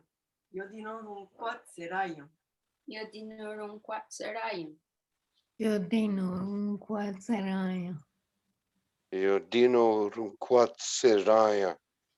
Ituni Intinio Watsi Ryan. Yudini Rungwatseraya. Tinurun Quat Seraya. Yadinurung Quatsarayam. Yodina Runqua Seraya. Yodino Ronquatsaraya. Yodino Runquatse Ryan. Yudino Runqua Saraya. Yodinurung Quatsarayam. Circle. The other one's easy, Runungwe. Ronungwe. Runungwe. Ronungwe. Ronungwe. Ronungwe. Ronungwe. Ronungwe. Will. Runungwe. Ronungwe. Ronungwe. Ronungwe. Runungwe. Ronungwe and Hadi Gonseriaden. Runungwe. Ronungwe. Circle, sorry. Oh, okay. And the next one is Ahadigun Seriharo. Ahadigun Serehara. Ahadigun Serihara. Ahadigun Seriharo. Ahadigun Serihano. Onhati Gon Serihano. Anhati Gun Serihara. Inhati Gun Serihara. Unhadi Gun Serehara. Serehara? Sorry. Hati Gun Serihara. Andikut Serihara. Hadigun Serihara. On Hadi Gunsere Haran. And Hadi Gonserihaden. Ahadigun Serihaya. Anhadigun Serihara. Circle. Okay, Ahadigun Seriharo. Okay, wait. Right there in English for women, right after women, put in brackets.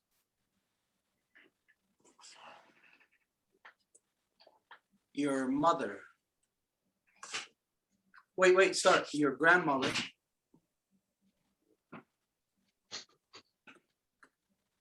Comma, your mother. Comma, your sister. Oh, wait, no, that should be your aunt. Your aunt. A-U-N-T. Oh, Your your aunt. aunt. Your aunt, your sister, etc.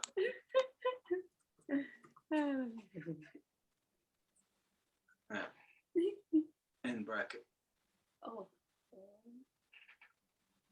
Okay, the reason why that's put in there, I'm pretty sure all of you can see and understand it, but to have anybody who's going to see this at any point in the future to know that instead of just saying for women, sometimes we don't really grasp the magnitude or the depth of what it means, but that's the reason why to make it personal there.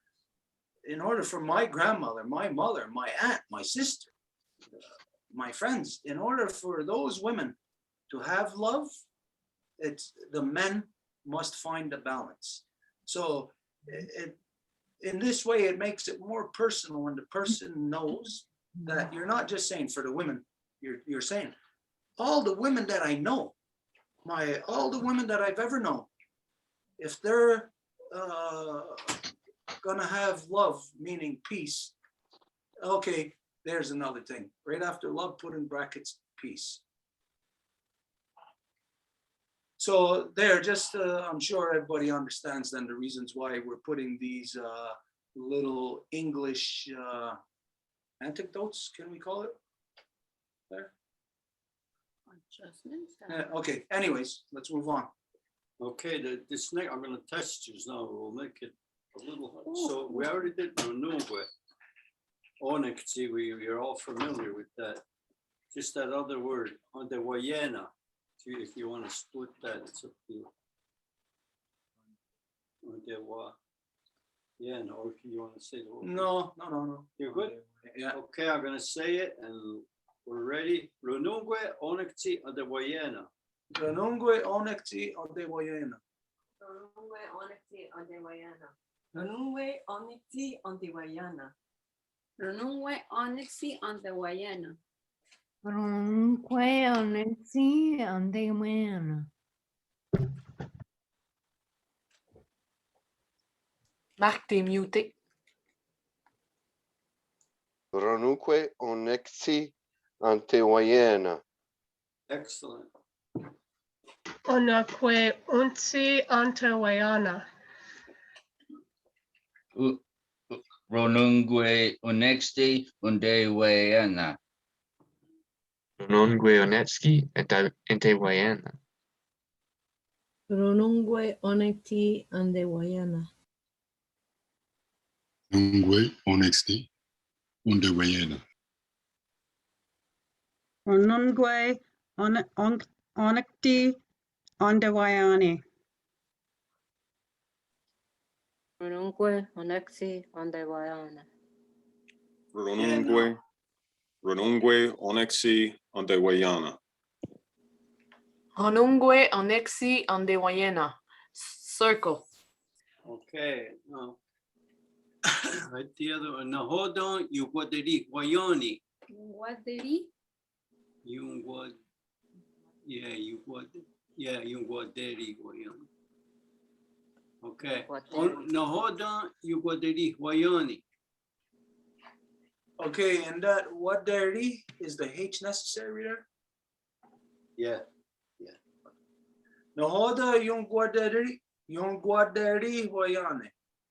Nahoda yungwaderi wayani. Nahota yongwaderi wayani. Nahoda yung Waderi Wayani. Nahota yungwateri wayani. Nahuta yunquateri wayani. Nahote unquateri Wayoni. Nahodon, ya. Oh, there's some. Yuguaderi, Wayoni. Nahodon, ya guatreri wayani. Nahunta yoguateri wayan. Nahunta ungwateri wayani. Nahota yonquateri wayani. Nahoden yongwateri wayani. Nahodon yongwateri wayani. Naholda yoguateri wayani. Nahoda yongwaderi wayani. Circle. Okay, good.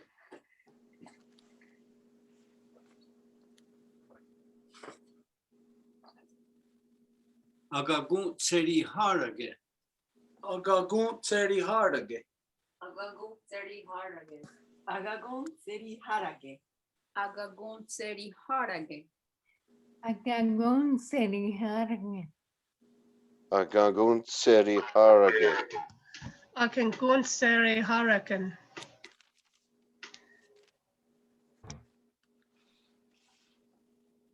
You're muted, Will. Ongengun sere harake. Agagon seriharake. Agagun seri harge. Agagun seri harake. Agagun seri hargare. Agagun sere harake. Agagun seri harage. Agagun seri harage. Circle. Okay. Kudun hetserat gawas. Tkun gawis. Wait, kudun hetserat gawas. W-A-S. Kudun hetserat gawas. Kuntun hetzerat gawas. Kundum etserat gawas. Kundum etserat gawas. Kundung hetzerat kawas. Tukundun hetzerat kawas. Tkuntun Hetsera Kawas. Tekundun Hetserakawas. Tugungun Hetserakaras. Tegondons het Sarakawas. Puntun etserekawas. Undung Hetzeret Gavas. Tugundun Hetsera Gawas. Segundo, Hetseragawa. Tegundon het Saragawas. Gudun het serat gawas. Circle. Okay, right at the end there in English, we're gonna add something in brackets. Not just individual, but collective.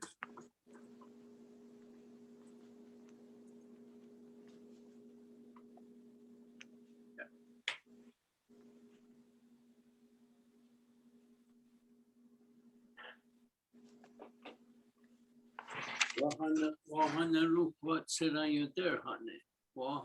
No. Wahano.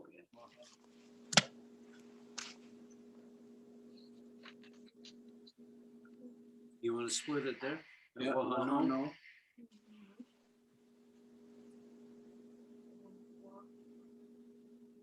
Yeah, After the T, yeah. no, before. Before the T.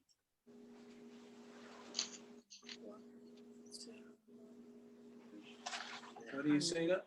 Tera you there, honey. Tera, I would stop it Say.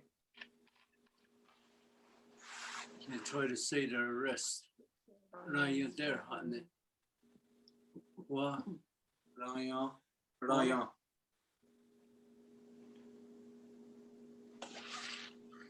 There. There.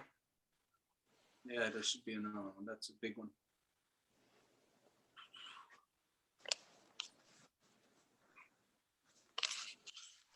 Wahana look what said I you there, honey.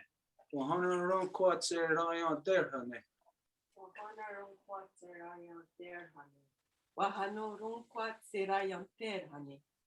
Wahanorun kwa saran yanter hane. Wahanorun kwaserayan terane. Wahano Ronqua Serayan Terhane. Wahano Rokwatis Sarayan Terhani. There, honey. Terhani. Wahano ron guat serat tahane. You're there, honey. Yo tehane. Yo. One. Waha- Oh, sorry. Wahano ronquatse ranterhane.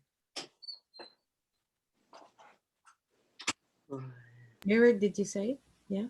Yeah. One. No.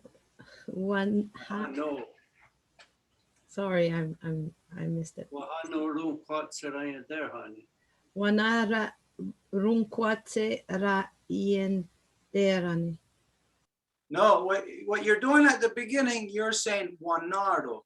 No, it's Wahano. Wahano.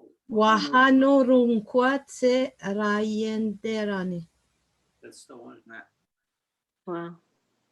Very good. Wahano Ronqua Sayayu Tehane. Wahano Ronqua Ze Ran der Hane. Rayon there, honey. Rayon der Hane. Wahano Wahano. Ronqua. Oh, sorry. No, go ahead, sorry. No, I'm good. Go. I'll let you go. Okay. Wahano Runquatsere. Forgot. Yon Derhane. Yan Derhane. Wahano Runkwa Se Ryan Derhane. Wahano humquat serayonderane. Circle. Okay, again, this we did. Onyxi, Runungwe, Onyxi. And then split that word, Ahadigun Serihara, unless you can say it. How do you say it? Ahadigun. Ahadi. Ahadi? Yeah, Ahadigun. Ah. Okay, after the hadi. Gun Serihara. Goon. That's all we need. Okay. Runungwe, Onyxi, Ahadigun Serihara. Ranungwe onekti ahadigun serihara. Ranungwe Onyxi Ahadigun Serihara. Ronunque onexi ahadigun seriharo. Ronunwe Onyxi Ahadigun Serihara. Ronunque onexi anhadigun seraya. Ronukwe Onexi Anhatikon Seriharo. That's it, yeah. What's Seriharo? Good. Runungwe Onyxi Ahadigun Serihara. Ronukwe Onexi Anhatikon Serihara. Serihara. Ah, Serihara.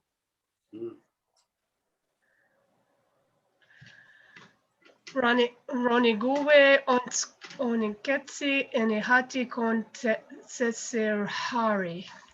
Okay. Runungwe Onyxi Ahadigun Serihara. Rone Gutswe Onigutsi Enihati Kon. We'll say it one word at a time and you'll come after me. Runungwe. Ronungwe Onyxi Onitsi Ahadigun Serihara. Anihati Kun Serihari. It's Ra. Ra. Okay. Ra. Ra. Ra. Who's next? Runungue unexti unhadegun serehare. Serehara. Runungue onetski anhatigon seriharan. That's the one. Ronunque onexi andadigun serihara. Ronunque Onexi Onhadigun Serihara. Ronongwe Onekti Onhadigon Seriharo. Canada. Renunque onexi anhadigun seriharen. Ronungwe Onyxi Anhadigun Seriharo. Ronungue Onyxi Anhadigun Serihara. Circle. Okay. I do want to tunyo kwe. I de wanu tunyo kwe. No tunyo kwe. Can you say that a little slower? I de wanu tunyo kwe. Okay, at the ayade. Can you do it? I will try. Ayade. You know what? Nope. I'm not sure. I think we better wait for Ayade. Shift, Marie. Shift quoi? I'm doing shift, but I shift what? Shift avec la virgule habituellement. tried to Put a do comma all right kinds of there. drawing, which I can't do that. Ayade.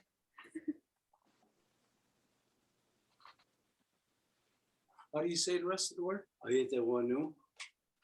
Dunyukwe.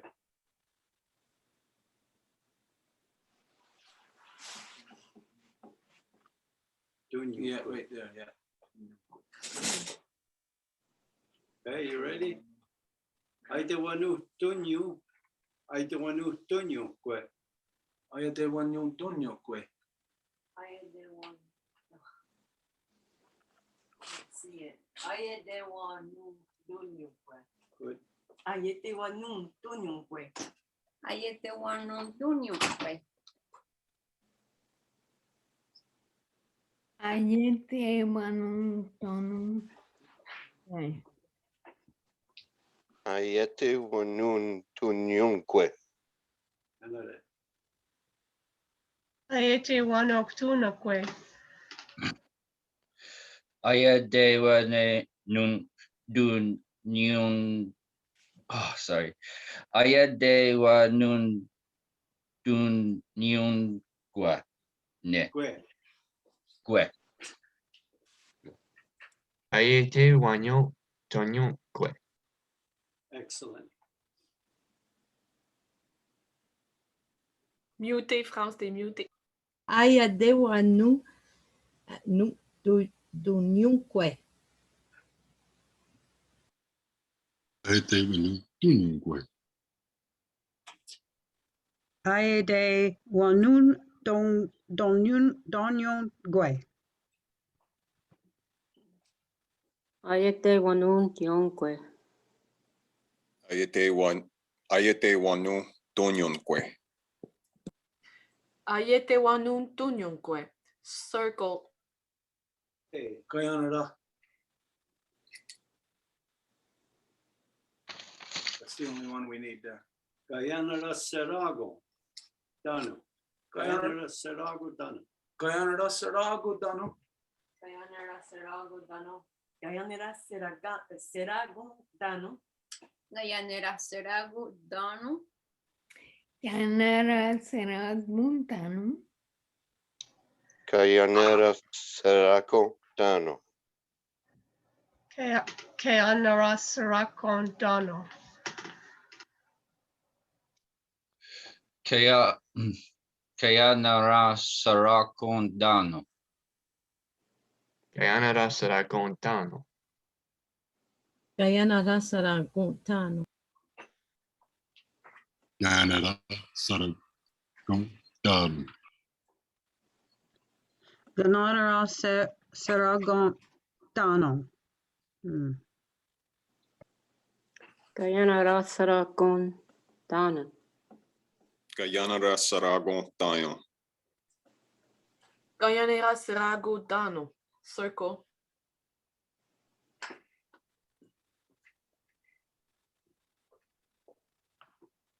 Skudun het serat gawas. Skudun het serat gawas. Tikun het Sarat Gawas. Tikuntun het serat gawas. Oh, yeah, okay, wait a minute then. Skudun het serat gawas. Gudun het. Skudun het serat gawas. Gudun het. How do you say it? Skudun het serat gawas. Gudun het Sarat Gawas. Kudun het Serat Gawas. Kundun het serat gawas. Kundun het serat gawas. Kuntunet seret gawas.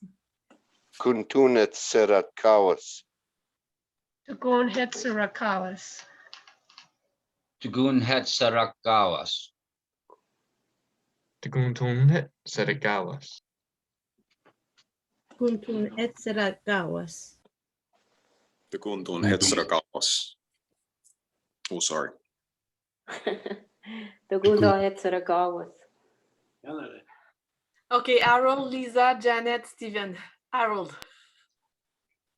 Sorry. Dun het Seret Gawas. The Gunget Seret Gawas. Go ahead, Janet. You're muted. Segundo het Saragawas. Tugundun het Saragawas. Gudun het Seratgawas. Circle. Okay, the next word is angut toge. Oh, there's no S? There's no S written. How did you say it? Angut toge. On good toge. Gudun het Saragawas, and then the next word is angut toge. On good. Angut toge. I'm hearing an S for some reason. On good toge. The T is like an S. On good toge. Angut toge. Angut toge. Angut toge. Angut toge. Anguntoke. Oguntoke. Unguntuke. Anguntuke. Angunstoge. Unguntoge. Ongunstige. Unguntoge. Guntoge. Ongunstoke. Circle. Okay, Ganaru kwa, Sera. Ganaru, it's KHW. W. A. No. No, on the it's next one. The next one. Take the H out of that, put it there. Ganaru. You gotta put the N on. Ganaru. Gana. Ru. Run. Water. Ganaru kwa. KHWA. Ganaru kwa, Sera. Ganarun quatsera. Ganarun quatsera. Ganarun quatsera. Ganarun quatsera. Canorunguansera. Kanarunquatsera. Kanarukatsua. Ganarungratsara. Ganarunquatsera. Ganarunquatsera. Ganarunquatsera. Oh, who's next? Errol before, after France. So Errol, go ahead. Arunquatsera. Lisa. Ganarunquatsera. Now Janet. Ganarunquatsera. Ganarun quatsera. Ganarunquatsera. Circle. Okay, in English, we gotta correct something there. The man must balance that, put the glottal there. The main quotes? Or- No, put a glottal, the period and the comma with the period on top. Is that a glottal? Is that what you call it? Glottal is a double dot. That thing. Okay, and then put it in quotes. We think in law. Oops, where's the quotes here? Oh. We think in law.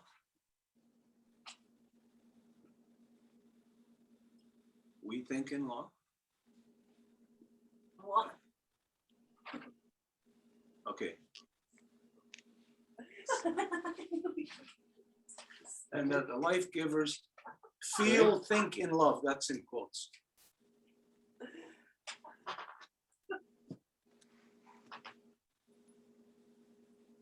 Okay, now in English, somebody's going to read that in English. Do you understand that better? Yeah.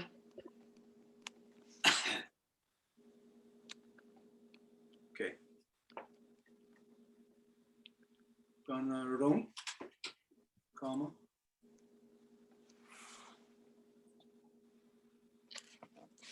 Ganaru kwa, Sera. Ganarun. Ganaru kwa, KHWA.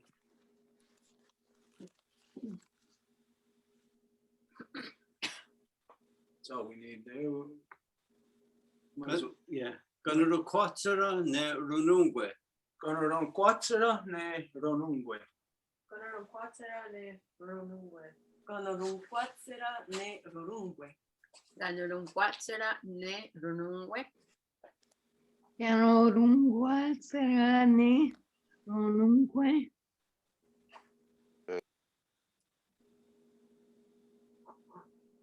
Kanaruquatsara ne runungue. Tu t'es muté, Marc. Ganayon quatsara ne ronunque. Ena run quatsare ne rune que.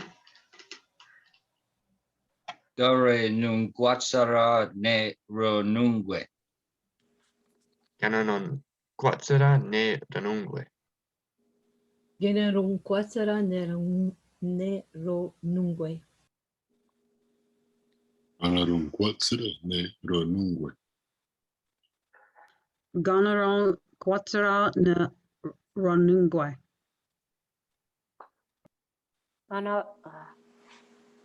Ganorum quatsara. Ganorum quatsara ne ronunque. Runungue. Ronungue. Kanarum ne ranungue. Kanorunquatsara ne ronungue. Circle. Okay, Rodigun Seri Hare. Rodigun Seri Hare. Rodigun Seri Hare. Rodigon Seri Hare. Rodigun Seri Hare. Rontigun Sirihare. Rontikun seri hari. Rontegun sere hari. Rondigun sere hare. Rihare. Rondigun seri hare. Rurigun si seri hare. Rodegun seriare. Rodigun seri hare. Rudigont seri hari. Rodigun serihare. Rodigun Seri Hare. Rodigun terihare. Circle. Yeah, we're gonna take that out of there. Satdeyot. Satdeyot. Satdeyot. Satdeyot. Sadeyot. Sadeon. Sateo. Satdeo. Satdeo. Sateo.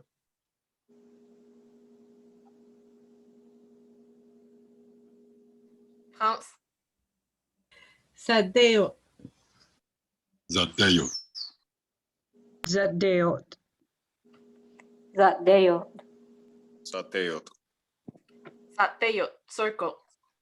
Okay, let's spell around the last one. Skudun Hetzeratkawas. Tetsirakawas. Tigun tetsira. Tigun tetsira. Skun. Tigun. Tigundon. Hetzeratkawas. Tigundon. Hetserakawas. Tigundon. It's a double T. Skudun Hetzerat. Or take the K out. The first K, yeah. The double T, like Skudun Hetzeratkawas. Yeah. Yeah, but you say K. Oh, Tkun. Okay, I'm sorry. I'm getting cross-eyed. Skudun Hetzeratkawas. Tkun Hetzeratgawas. Kundun Hetzeratgawas. Kundun Hetzeratgawas. Tkundun hetzerat kawas. Tikundun Hetzeratekawas. Tkuntun hetzeratkawas.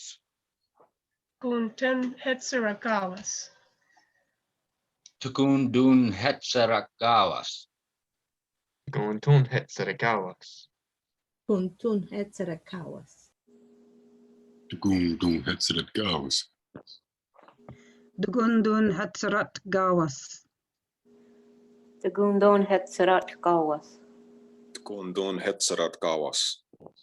Skudun hetzeratgawas. Circle. That's it. Okay, we're gonna do this as fast as we can. Where Wire is gonna say all the words so everybody knows not to say anything. If you can, put your microphones on mute. So I muted everyone. So in a few seconds you can start and stay close to the microphone, please, because today it was a bit hard sometime, Wayageru. you like to come and sit here? No, no. Is that okay? No, it's okay. Go ahead. You couldn't hear me? Okay. Nahoda Ganuru Kwatsura. What is love? Ganuru Kwatsura. Love, it's the medicine. Agenaru Kwatsura. I love you, the medicine. Ganuru Kwatsura. Collective love, female. Yakinoruka. We love her. Ganarukwa Seroano, huge love.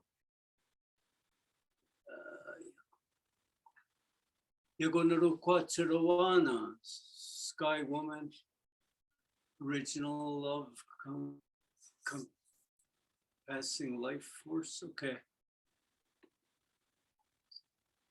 Yudinarukwa Serayu, Yudinarukwa Serayu, Ranungwe. Ahadi Haro.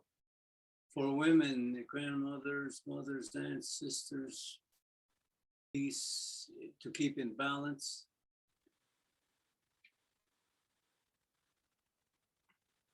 Runungwe Onyxi Ahadi.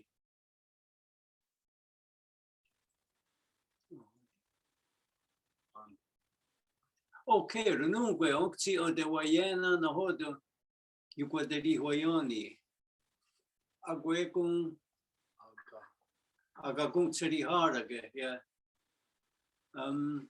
Let's see, men must take responsibility to be in balance with life giver's force. You forgot the bottom line. Oh, Yutkudun Hetzeratkawas. Men must take responsibility to be in balance with life giver's force, not just individual, but collective.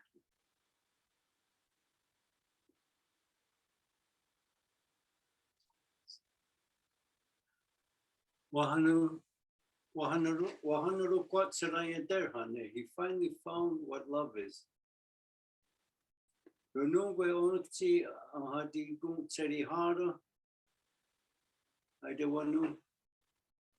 Dunyo Hakwe, Diana Serago Dano, Kutun Hetzerat Kaus, Agutstoge, Kanaru Kotsera. The man must balance that we think in law and the life givers feel it, think in love. Kanaru Kotsera Nerunungwe. Or the good Seri Hare, Sat Deyut, Dun Hetzerat Kaus. Love is that the men in balance with the life givers. It's a lot. That's a lot. But today, and we just look at what's going on in the world. We see a lot of aggression building. We see on international level that nations are posturing for war, not just physical, but also economics and in technological ways also that are almost out of the sight of people. But yet we know that these aggressions are there. There's aggressions happening within nations, within states, provinces, communities. There is a huge, almost like as if a switch has been turned on, where the society is just amped up in their violence, in their aggression, anger towards each other. We see more and more mass shootings happening again. And as the summer goes on, as it gets hotter and the people are in lockdown, we know that things are going to become people are going to become more tested, and they're going to become short-tempered, more aggressive. And so we see that the way things are going, that it's taking us away from love. It's taking us away from peace, from being able to just to individually be at peace, and much less so to have peace with others. And so at this time, it's necessary to have this dialogue, because we are at the time of the seed in medicine, and knowing again that we are in the phase of the full moon, which is the cleansing moon, pulling us away, pulling all the bad away. So tonight and in the next two days, we're still in the power. We're in the power of the full moon. If you can say this in Kanienkeha, if you can't say it in Kanienkeha, then think the English part. Think it out in your mind to understand it more, to grasp the concepts here, so that you in your own mind can start to think about something that the world hasn't thought about. The world has not thought about peace, never. There has not been any efforts at peace. There haven't even been put any efforts into creating dialogue, a discourse of peace. So this is your responsibility. It's not anybody else who's going to bring peace to you, to your family, to your loved ones, or if aggression comes to you, it's not going to be the aggression that's going to resolve the issue for you. It's going to be you. It's going to be your grasp on peace, your grasp on matrilineal that's going to keep you tied to reality when you're going to be pushed to your limits. Okay, so this is the reason why, like we said, in the next few days, if you can, when you're speaking to our grandmother moon, tomorrow night, you're doing the full moon ceremony, or the next night, you speak these words and expand on it in whatever way that you can.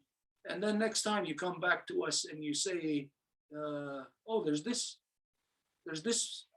else, what's connected to it, which will expand our collective knowledge. Okay, so now the only thing is to do a closing.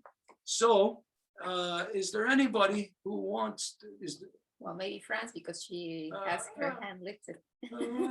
don't be putting any kind of suggestion there into anybody's mind. There's France, and you had your Steve. hand up. What There's did you France want? and Steve that raised their hand. Okay, I'm sorry ahead, Stuart, if what I'm gonna say will not please you, maybe, I'm not sure. But something happened to me, like there was a guy here, he's explaining all the political stuff that is going on, but he came up with the something that I think it's pretty suitable with what we've just talked about.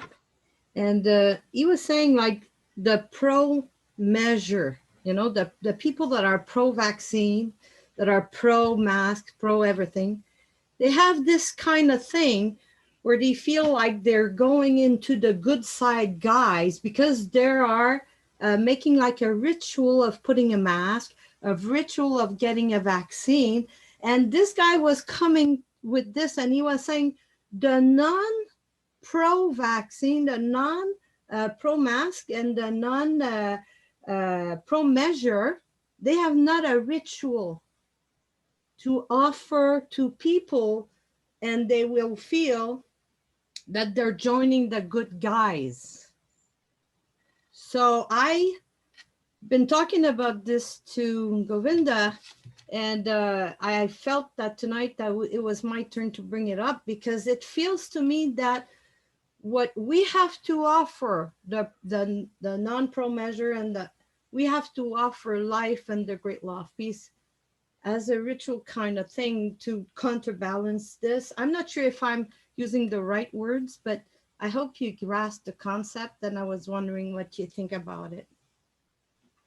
So, the way that you said it, what I think I'm grasping from what you're saying there is, it's like as if now, for the people who are pro, we're at this stage, it's like that's all they can see. They can't see backwards to see when we weren't this way. So it's like they're saying, well, like, we don't offer anything, there's nothing, no solutions here or whatever. When the solutions, they only see it forwards in their vaccines and stuff like that. But the reality is the solutions aren't forwards, the solutions is backwards. It's like where we said it many times, our future lies in our past. Humanity doesn't lie ahead. There's no humanity ahead of us on this path. If we want solutions, we have to find solutions from within our humanity. So solutions, when we're looking for humanity, it's not forwards, it's back there. So this is where the switch in the thinking is, where they're looking for where something could grow, a possibility of something like, well, it's from vaccines, it's all of this. What they're seeing is it's a reverse growth. It's where if you're looking at death and you're saying, look at those maggots grow. You're looking at a body that's dead, dying, and you're saying, look at the growth in that body. Look at the life in there. You know, this is the insane backwards thinking. I don't know if really the way that you said it, if I grasped it or not. I don't know. Yeah, it's a complicated concept to grasp, and I understand it. I had to re-listen to this guy a few times to just understand it, but I thought it was a good idea. I would like to know if if you grasp what I'm saying. It's like it's this guy was saying as a premise that any human life, any human being, even the animals are doing this. They are compelled to be part of the group that is, and for that they have to have a ritual somehow. I know that rituals are often related to religion, but he was referring to the spirit of religion, like the mind of the human being has to do something to say, okay, I'm part of this gang. I have the same tattoo, or I'm part of the people, the Black Lives Matter, because I put a black mask, and I do what they do. So in order for the non-pro measure to tilt the balance, we have to come up with something that they would adhere to. And listening to you and to the thing that is that we listened before that, the bunkhouse and everything, I could see that there's very often there's a lot of open doors for them to come and feel like they are exerting a ritual to be part of us somehow, and then they can turn their back on this stupid craziness that is going on. But at least they have something that they can hold on to, whether like my son made this feather thing for me, you know, and I have the sage, you know, like there's something that keeps me into this spirit, this way of thinking. Do you understand more? I understand you, but by not following, that's a ritual too. Yeah. If you're just following their herd and they're going over the cliff, well, you can join them if you like. It was nice knowing you. Yeah, I know it. I'm still grassroots, and if it ain't broke, don't fix it. Yeah, I know that. But I realize they have the safety precaution, but that's a choice. That's a choice you make in life. But right away, it's like George Bush when he would say, you're either for me or against me. That's their ritual. That's what it is. That's ritual. The big guy, the biggest name, and of course, he's running the biggest country. And yeah. I was trying to fit that into my mind, because for me, of course, being in the Great Law of Peace learning process, and, you know, knowing that, you know, you only have your own voice and you cannot have somebody speak on your behalf, and you cannot, you know, have representatives that are not you with whatever. And I was thinking, wow, can we include some kind of process aside this? I see this in lacrosse game and ceremonies. If people are adhering to lacrosse game and ceremonies, then they feel like they're participating in a kind of thing that makes them understand, okay, I'm part of them now because I did it's not, I know we don't want to use the ritual, but I guess we should just switch it to ceremonies. Like if we have the ceremonies in different things that we understand this is medicine, and then it makes the whole their mind wanting that to exercise their discrimination, saying, okay, if I go this way, look what I feel when I do it. And if I go the other way, oh, I don't feel that good. So I'm going to go there, because there's two choices of doing some kind of, I don't know, I don't want to say ritual, but ceremonies. yeah, but they're running on fear right now. I know. No, just because the president of the United States went up, they put a needle in there. There could have been nothing in there. They'll never tell you that till 50 years from now. I know. So again, I'll say if it ain't broke, don't fix it. And if somebody out there got a needle, I'm not against you. That's your choice. Life is full of choices. And for once, think for yourself. What Stuart does, it's his business. Yeah. And anybody in this room, I respect that. I'm going to stick in my lane, and I think I'm right, just like they think they're right. So I accept that. You know, what you're identifying, though, I can see it, where this happened in our history. This happened with the advent of the Christian Handsome Lake religion, where you got to be careful here, because in what you're trying to do, France, is you're trying to make sense of the illogical logic. Now, when you try to make sense of the illogical logic, then that means you're attempting to accommodate. Now, when there's an attempt to accommodate the illogical logic, this is how people get locked, trapped in the mirror. They get in there first, and then accommodating its illogicness then traps you. Now, this is where we don't, like what you're saying, with ceremony or with ritual or something to lock them back into it. If we do that, that's where we get locked into it. We don't accommodate a corruption with something that it wants to come out. Sort of like in the white man's world, how a person who is addicted to heroin, they use another drug to bring them down. You cannot do that because it's artificial. When you do artificial, it's not real. When the person comes out of it, they'll relapse. And so the same thing with religion. When people have the crutch of religion, they're always going to relapse back into being crippled. The individual will never come out of it. And so you cannot accommodate them when they have to come out of it by offering them another crutch, because it's already one crutch that they're on. So you have to offer them a reality. And this is the reason why the fact is that the law, what I've always heard in the Longhouse, that it's going to come down to one. Because the people who break the law want to be accommodated. If you accommodate them, there is no law. You cannot accommodate the lawless. And so the law must remain strong within the torrential river that we are in now.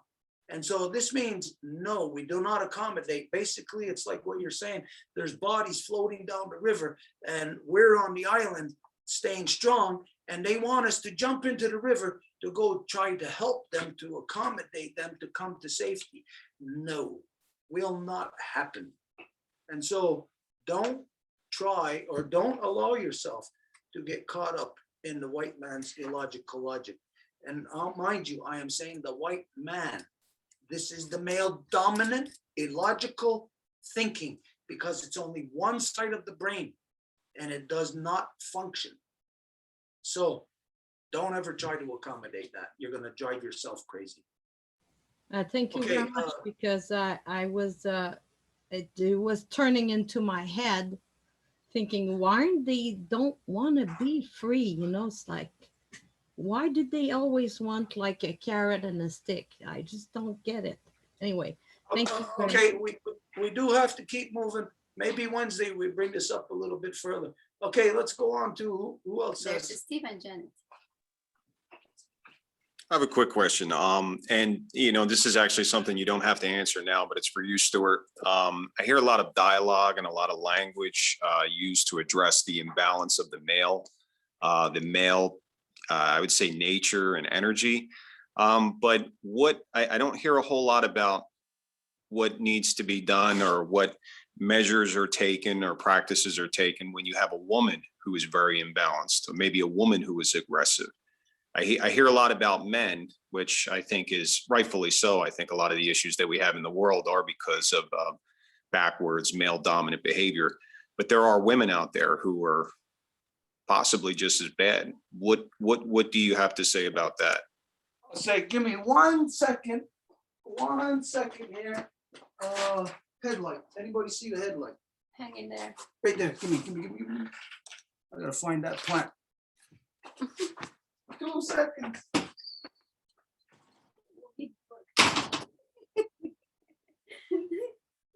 Now you went collecting somewhere.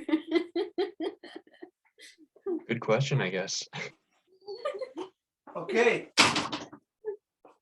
This is the plant that we talked about today that Edith found. It looks like a Oh, we don't see nothing there. Well, maybe a little bit. Yeah, okay. it looks like a fiddlehead, but it's not.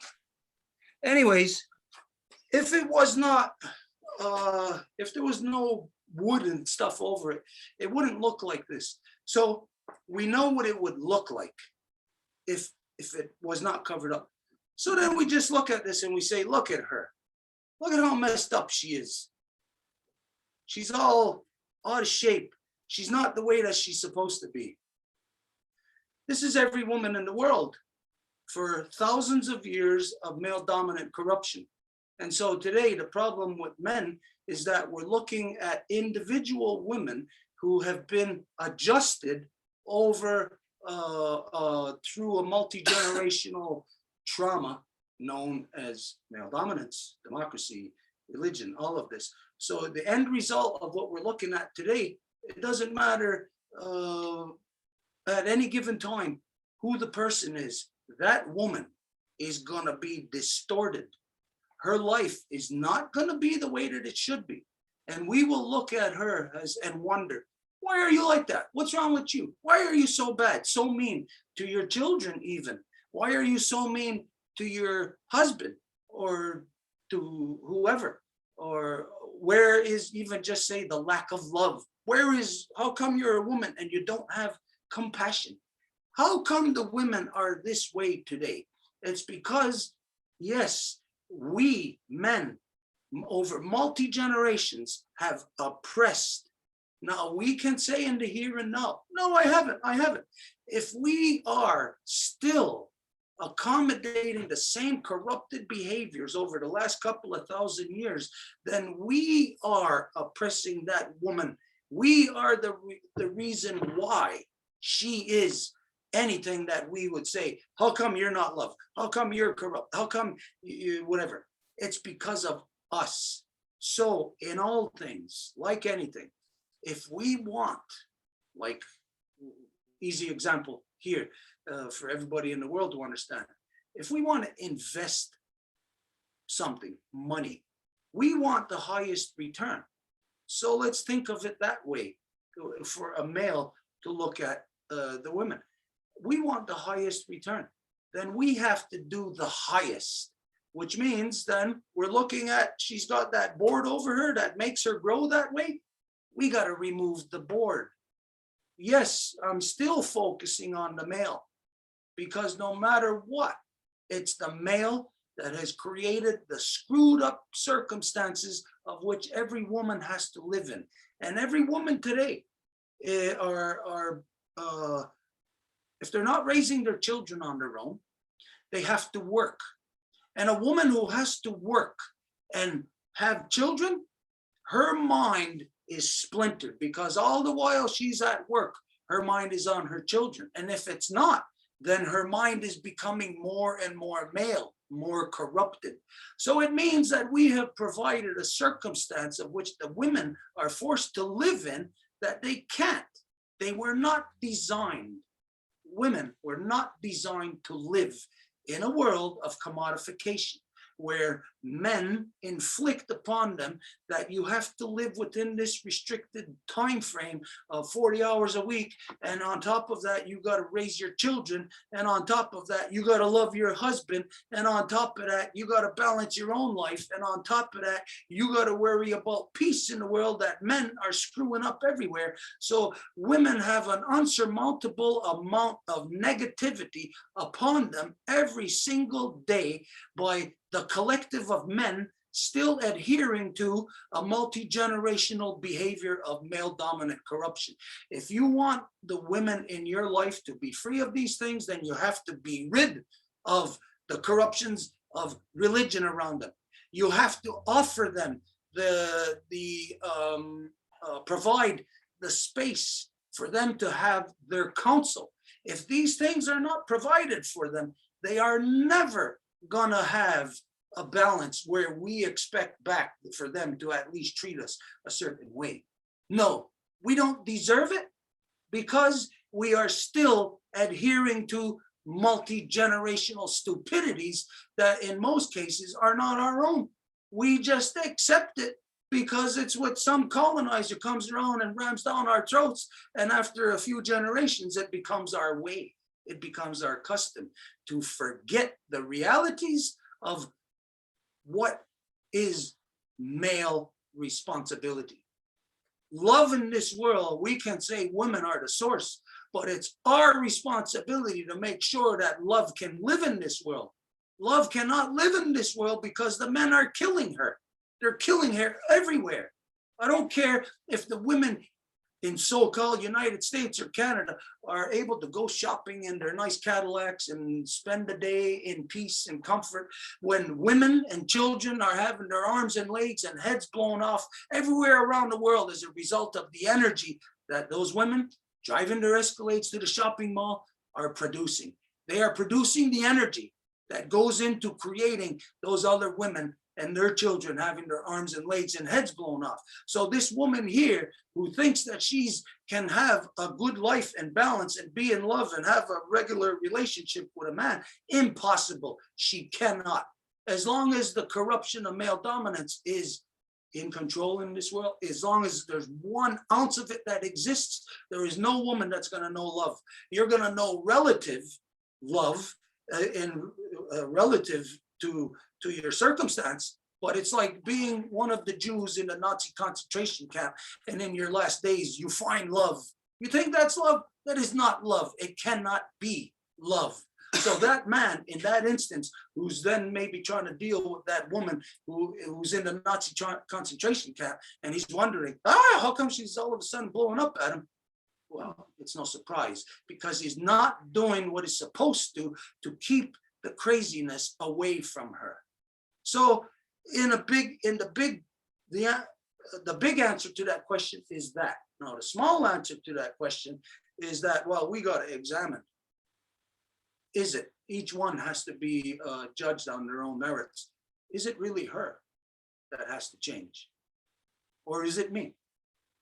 Now, is it me to the degree of that I'm a whimpering little pansy and I just do any goddamn thing that she wants? Like, she doesn't have to even go like that to me? Do I relegate myself to that type of jump when you say jump? No, I don't do that either.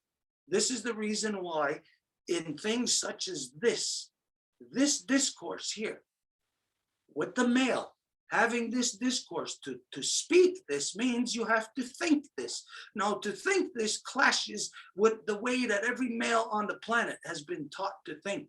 So just by thinking this is the removal of that pressure. If you could imagine, there's that man putting that arm on that woman's throat and he's raping her and she's crying, that we want that man to come to his senses, to realize and to start to take the pressure off and to stop and to reverse it. This is how we get there, one person at a time, because they corrupted the masses by one person at a time. And so we relieve her pressure by relieving it through you. You are the life protector. So you gotta go beyond what you can see to protect her. You got to go beyond what is expected, even what you expect of yourself, to protect her. It could go into an area of where without certain structured things, like what are in the longhouse, without that, it could get into an area of imbalance. This is the reason why there are things such as Gayandawana. There are things such as the 13 regularly scheduled ceremonies that just by chance happens to go with the 13 cycles of the moon, which goes by her cycles. So through the cycles of the ceremony, men are accommodating her. If we accommodate her, then she won't be growing like this scrimply little thing. She'll be growing strong and powerful, and we won't have any complaints about her. How could we have complaints about the life force? Are we going to say, oh, the life force has to be adjusted, doesn't suit us, doesn't fit us proper? We got to fit that life force. Now, outside of that, I would say then, if it goes any deeper for any individual, then it comes down to counseling. So then that's where it gets into the individual realm. I don't know how you feel about that. You're using analogies like Jewish concentration camps and a man with his forearm on a woman's throat raping her, which are very extreme examples. I do think that you could probably trace back to a certain degree and assign responsibility to the collective behavior of men, historically speaking. I mean, I don't think there's any doubt. But I think just some women are just jerks. And you can't let, it sounds to me like it's almost as if they're being a woman who legitimately is just not a good person. You can't let them off the hook just because it's a woman and because of the, historical injustices that have been done with women. Now, I don't know what it's like in the native world, because I'm not from that world. I'm, as you say, the white man's world. That's the world I'm from. And although I try to live my way, live my life, in line with the native ways, there's just some women who are, who grow up in this society who are just not good people. And I don't think that it's fair to just excuse that away from, the historical injustices from men. Some women are just jerks. And I think that I guess my question really was, how is that dealt with, and by dealt with, I mean, how is it counseled, within the longhouse for it? We'll say if there was a woman within the longhouse who was just a nasty person and was, abusive or violent in any kind of way, how is that addressed? Because I hear a lot about male dominance and the imbalance of the male and the male aggression, which I think for the most part is typically a male trait. I mean, and I think, the statistics speak for themselves. I think it's something in the US anyway, it's something like, I think it's like 87% violent crimes are committed by men. I mean, there's no question.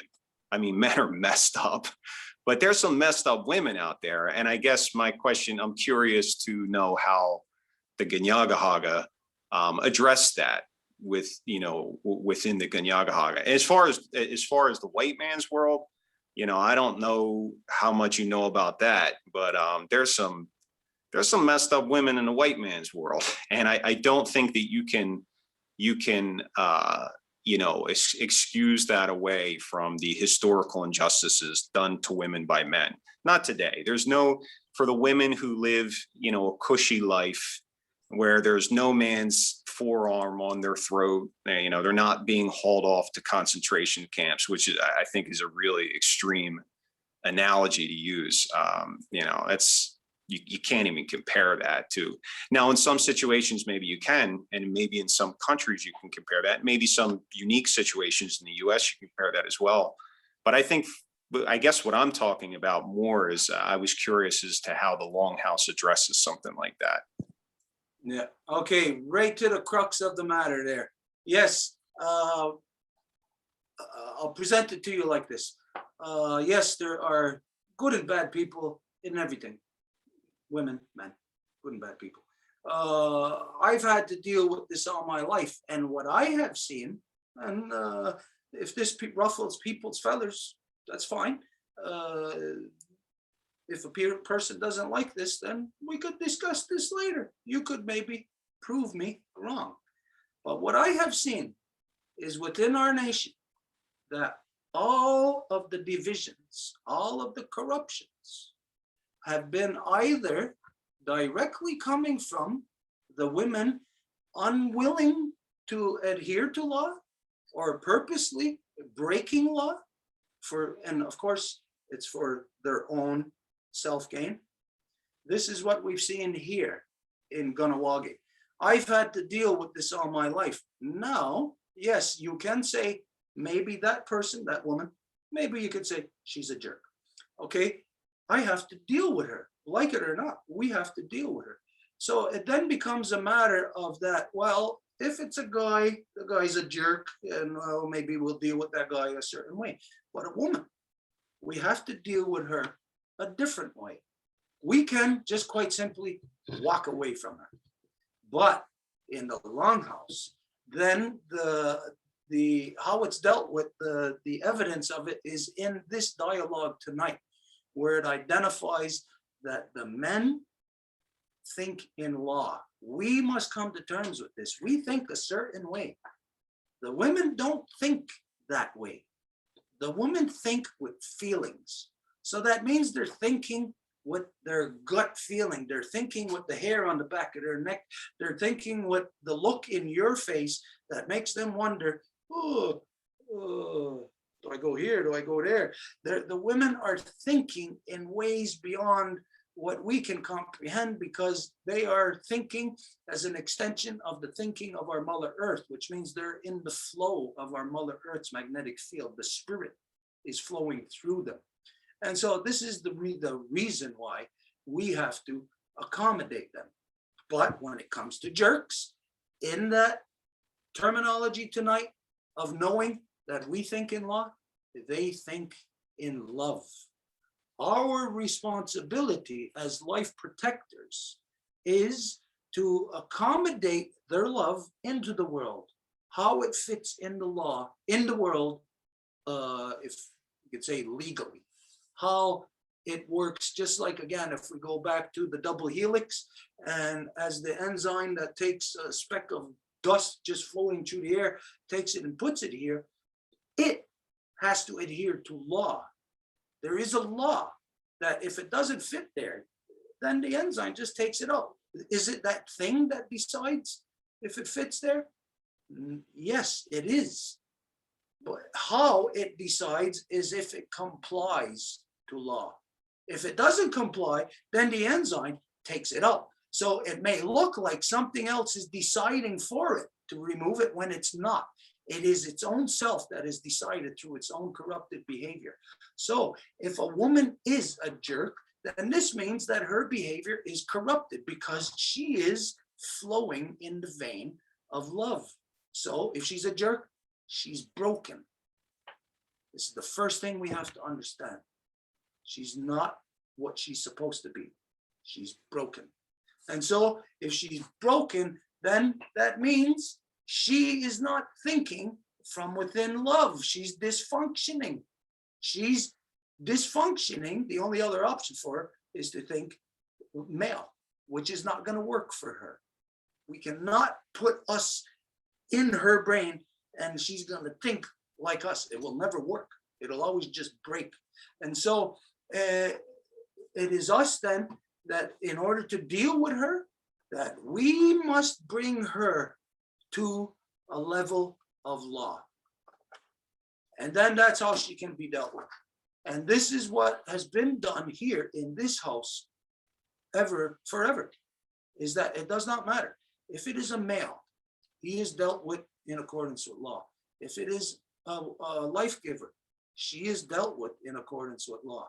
There was 2 women who were here last, who were filling the roles of clan mother, and their actions decided that they were removing themselves out of the longhouse.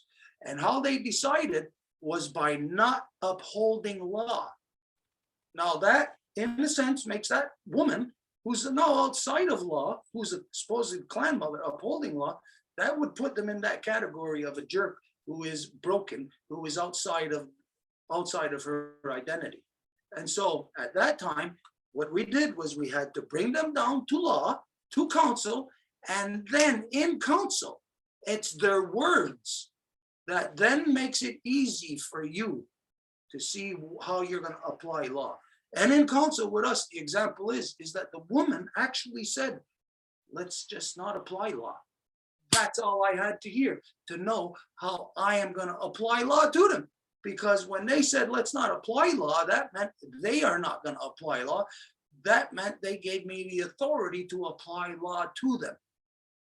So it's a matter of how we massage. If a woman is a jerk and if she is out of order, we have to massage her into counsel.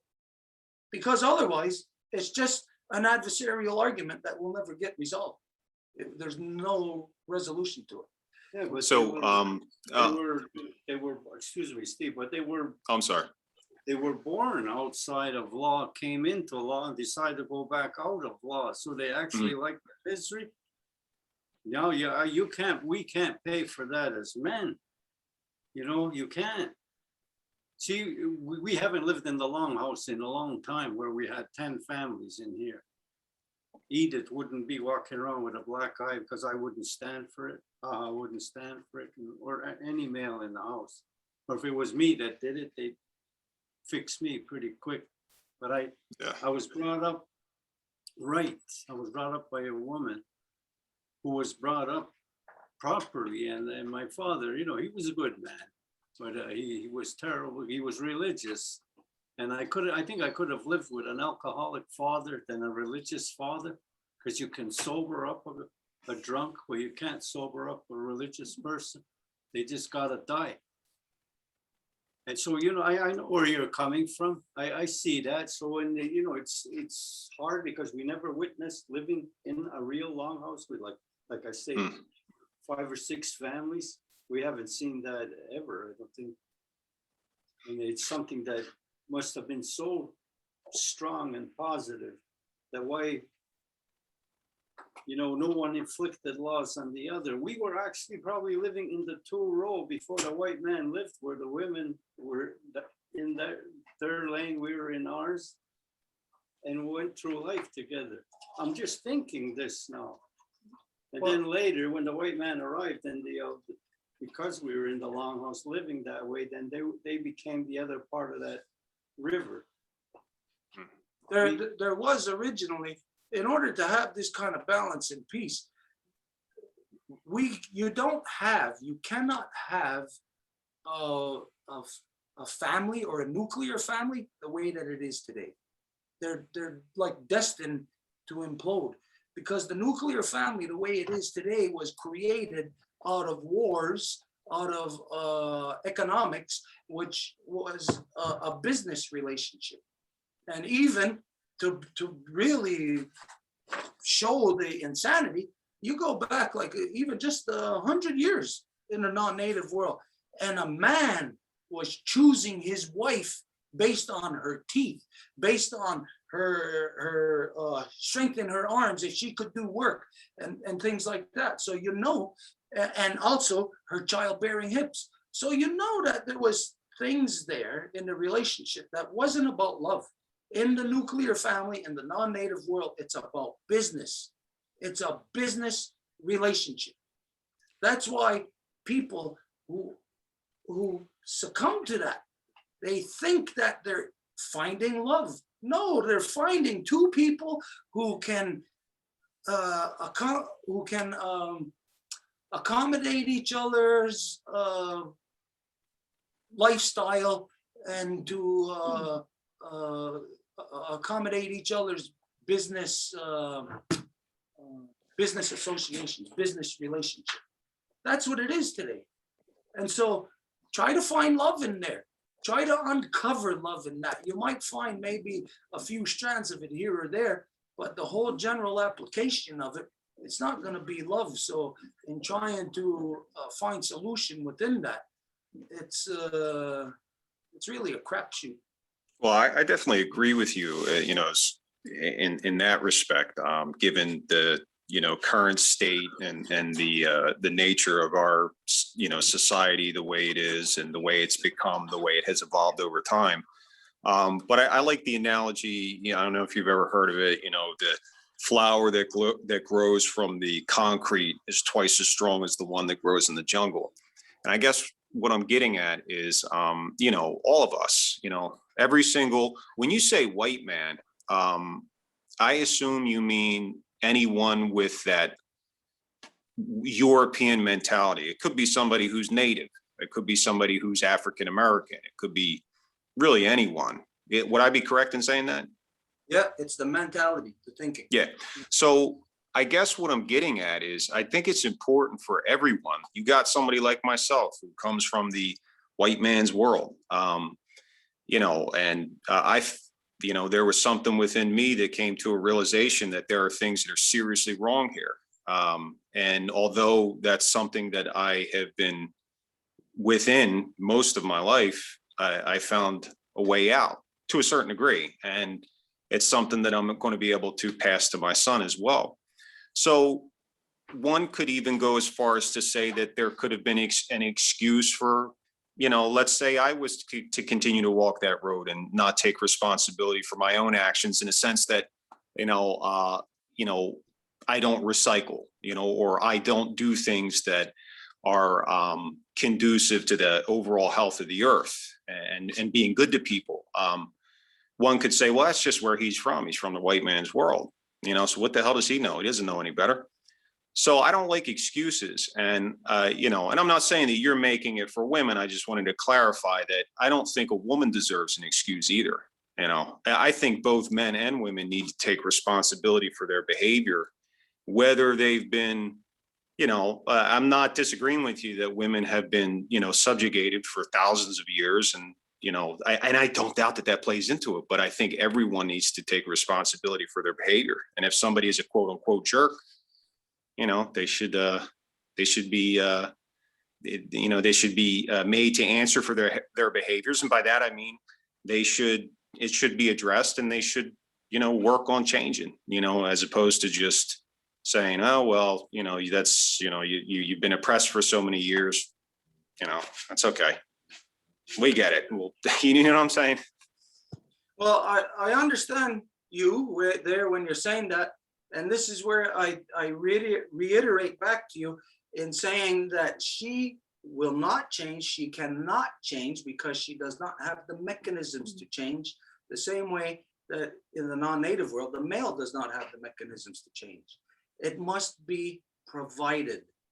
The non-native life giver and the non-native life protector are both stuck in a shithole. And they're both fighting against each other to try to get out of the shithole, and they never will get out that way. As you know, they have to work together. They have to help each other to get out of that shithole. So this tells you that, again, when we just look at overall, we know the imbalance is caused by the male. So here, something on some level has to be accommodated to the life giver. What is it? This is how we change them by, again, in order to address it, you have to have the place to address it. You have to have the council. So in order to have the council where the male and the female can address and counsel together, the male has to first provide the place, the space, and the comfort in which the women can have their counsel. Provide that for the women where they can have their counsel, and then you're going to see that things, in far as the relationship between us and them goes, it's going to be a lot different. It's going to be really different. You will be able to, even if once they are, even if it's discovered, okay, you're just a jerk, that's it, at least you'll have a process to be able to address, to deduce, and to finalize. So but in the world right now, it's not there, because it is just this adversarial mentality where right now it's like, I'm not cutting any woman any slack if she's a jerk. No, we do have to. At the bargaining table, somebody has to give the slack. And when it's us that has been pulling and pulling and pulling the rope, tightening it around her nose, her neck, it's us that have to give rope and loosen and loosen and loosen. Yeah, well, that's something I totally agree with you. I think it's it's absolutely necessary to give not just women, but men and everyone alike. I believe everyone is equal. I don't think that women are better than men or men are better than women. I think everyone, every single human being, and, you know, I'll go as far as to say the animals in the world, I believe that there is, you know, an equality. I don't think anyone's above any other person, but when that woman is given that, when she is given the opportunity and given every opportunity to speak her mind and let her feelings be heard and have it in a supportive environment, and yet continues to take that dark road, then that woman cannot be helped anymore. And is that, would you agree with that? Yes, the dark road you're talking about, I seen it develop here in Ganawagi in 1973 when they created the Warrior Society. It changed all the women. In particular, it changed the young girls because it changed the man's approach to the women. From that time, when the Warrior Society started here in Ganawagi in 1973, after that, the women were a commodity. After that, it was an Escalade. It was a mansion. It was a helicopter. It was a Learjet. It was a yacht. It's your own island. This is the relationship now that men have with the women here in Ganawagi as a result of the dark path, where the men went male dominant. Once you go male dominant, yes, you'll have the beautiful woman there, but she's just going to be the trophy wife. And you'll be happy with that as long as you like trophies. But there's going to come a time where trophies are not going to do for you. And that man who has the trophy wife is just going to discard the trophy wife, or the trophy wife is just going to discard him. And it will all fall to shit because in the first place, they did not stand the ground that they were supposed to. Do we expect our mother to stand the ground? Or should it be us? We got to stand the ground. Somebody's got to fight for the love in this world. Somebody's got to fight to protect it from people who are killing it. Let's not put our mothers on that line. Let's not put the women there. Let's put ourselves there. Put You're ourselves speaking, on that line. I'm sorry, you're speaking on a grand scale. You're speaking of things that, you know, the collective effort would have to be unbelievable for us to get to that point. And I understand what you're saying. You know, the whole system itself, you know, the government, the way things are run, how everything, I understand the whole concept of male dominance within our culture, but I'm saying on a much smaller scale, taking personal responsibility to create an environment for a woman that is supportive, that is loving, that is nurturing, that is caring, that allows for her and gives her the platform to speak and feel as if she's listened to and understand and loved. When you do that and you provide that in your own life, or let's say an individual, you know, it could be anybody, because that's all you can do. You can't change the way things are. You can change who you are and change, you know, your little circle of people. But when you've done all of that, and you come to find that the woman is just a bad person, you know, how, you know, my original question was, you know, how would the Longhouse, and you had answered that, you know, you take her into counsel, she would speak and she'd say, well, I'm not going to follow this law, and she's out. So that definitely answers my question. But I think you know, that situation is probably more common than you would know in the non-native world. And I don't think that there is really any way that the non-native world deals with it other than legally. You know, it would be, you know, taken up in court, of course. But anyways, yeah, I'm just kind of rambling on now. So I'm sorry for taking so long and spending all this time. But yeah, Should I try to bridge between the two? Wait, hey, who's that? Will. Hang on, Will. Wait. Your world and our world right now is the same. Like he just said, you're not. It's hard. You know, it's 1491. We could have had this conversation. And it started there, you know, that's the number now that's being tossed around. And we're gonna have to pay for a lot, like you meet a woman, you get married, let's say you're about 20 years old. You knew her 2 years before you got married. So for 18 years, everything that was in her past, you think she'll tell you? And only after you're married, and then everything that went wrong in her life, you're gonna pay for it, whatever her father did, which happened to me. And I said, well, I didn't do that. It doesn't matter, you're a man. Okay, all right. I didn't, it was stuck between a rock and a hard spot. And I says, okay, what's your options? He says, I'm going. I says, well, then go. There was not even a court stuff. I just said, go. Adios. Will, you wanted, was it Will? Well, it's Yeah. because we have, hang on, let me just see the I'm order. I done. lost it. I don't know if we're done with Stephen because there's Janet and then there's Will. Yeah. No, Okay, I'm- Will. I'm sorry, I took so much time up. I appreciate you guys letting me speak. Thank you. Okay, Will, we're gonna go with Janet first because she had her hand up earlier, and then just try to remember where in the conversation you wanted to address. Okay, I'll just say real quick on what you and Steve were saying. If the woman doesn't see a problem and doesn't know the law, they're gonna continue down the bad path. And I think part of the problem is that the dominant society does not realize it's a lawless society. But I don't want to go into that anymore. My question is, it goes back to the language. So in the beginning of class, we were talking about the great love and it being feminine. So my question is, Gasatsen Saragoa. I don't know if I'm saying it, Satsten Saragoa. Yeah, Gasatsten Saragoa. Sa Oyeren. Is that, how does that tie in with,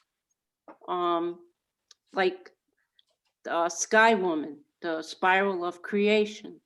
That's all connected, right? Well, that's the great strength. You're talking about the great strength, which is nature. That's why when we do the Ohantagari Wadekwa, that's why we always encourage people to do the Ohantagari Wadekwa in whatever language you speak. This way you'll learn, you'll see the pattern that we're all equals. If you never heard the Ohantagari Wadekwa, it doesn't mean nothing to you. It could be like the Lord's Prayer. But here you see it, feel it, and lived it. And all of a sudden you belong. And now you realize everything that's here belongs. So that's Saoyer, and it's female. That's the natural world. That's what people, but now you see a lot of non-native people fighting for fresh air and blah, blah, blah. For a good thing. So they're knowing that the natural world, they're actually part for them to survive. We're all going down together, no matter what goes, bad decisions. We're going with the bad, but we're still trying to be a stumbling block for them not to succeed in a quicker demise.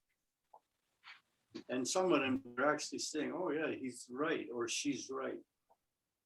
Let's change. And you see it now where people are changing now and people don't want to go back to their regular jobs, don't want to go back into the office. They want to stay home. And they've taken a poll and some people are actually said, well, there's an ultimatum at the end of this. And they says, well, then take my job. I don't need it. Which is awfully brave of them, but suddenly they're comfortable because there's too much, like we think there's a lot of negative stuff floating around. There is, but there's some good in there. You can pick up some good out of that. And the people have a tendency to grab the good because we've heard enough bad. We're just going to continuously hear it. Tell me something that I don't know. That's my philosophy in life. And I could see where people of all colors are starting to come together on this planet matters no more. It's not anymore how Wall Street's doing in the morning. You know, when what you're saying right there, say like Earth Day, people come together for whatever in general. Oh, the earth, save the environment. On other days, they come together for the Amazon rainforest. Other days, the Old Man River. Other days, whatever, a mountain, whatever. When you see this happening in the non-native world, they are, when they're doing Earth Day, they're doing Ahonda Gari Wadekwa, but it's backwards. When they're getting together for Earth Day, they're doing it because they know that this is what's going to break now, because they're breaking it. So their Ahonda Gari Wadekwa is in reverse. Here we say, Ahonda Gari Wadekwa, depending on you, how far you want to go, all the waters. Okay, a person leaves it at that. Or the next time, all the waters, the great waters and the lesser waters. Oh, what's that? The great waters and the lesser waters. We know the great waters is the oceans. The lesser waters would be the bigger lakes. And then we know there's lakes, and then we could say the rivers, and then the creeks, and then the pools, the puddles, the swamps, the underground streams, the springs. So a person could expand on Ahonda Gari Wadekwa. This is what we do, and what ends up happening is we don't kill the river. We don't kill the waters. But in the non-native world, they're saying those things when they're dead, when they're dying. So you can see that we're both coming from two opposite directions, obviously. It's not hard to tell over the last 500 years, but the non-native world has to come to a realization here that, again, when you get together for Earth Day, you're saying, let's save the earth. Don't say it when the earth is dying. Say it in every day of your life. Let's save the earth. Let's save the earth. Let's save the earth. I give thanks for this river. Thanks for that stream. Thanks for this. I give thanks for the Amazon rainforest. I give thanks for the Boreal rainforest. And this way, when you make this part of your life every day, you're teaching your children this, your children become the next fiber added on to that strand. And then we're weaving, we're forming a very strong rope, one that cannot be broken. We're weaving the double helix of DNA. And this is how it's done. It's done this way through Ahonda Gari Wadekwa. It's done through oration. It's done through practical application of the natural knowledge, the natural science of creation. We apply it, we speak it, and then you got no choice. You have to live it after that. If you don't, somebody will come along and slap you in the head and said, hey, you just said you're going to live it and you're not. Oh, you deserve a slap in the head. So this is what, this is how we get to that point of where no woman is going to be living or expressing herself outside of the way that she wants to. Where right now, every woman is expressing herself outside of their own identity. So again, when you are being treated as a jerk by an individual woman, well, it's because of that, again, it's been created. So how we undo it is one person at a time, one male at a time. This is what's got to be done. Okay, Janet, I don't know if you were done with your... Yeah, thank you. Okay, Will. Aung sa e de wadzanya ha ya. I believe to return to lay the fires back down to the way they were, to bring back home. It's within our word, it's within the words of to bring back, to lay the fires down, to bring back to law, or to bring back to love, to bring back to feeling. It's to bring back to home, and that is what is to be done. When one is out of alignment, out of law, either they step out of the path of law, or they have cracked the sky. They crack the feeling, they hurt the feelings. So it's to put the feelings back together, or to put the minds back together. And we aren't so we aren't we are equal. We aren't to hold others accountable for them. We are to teach and to bring back to home. Who they are accountable to is to law, is to love.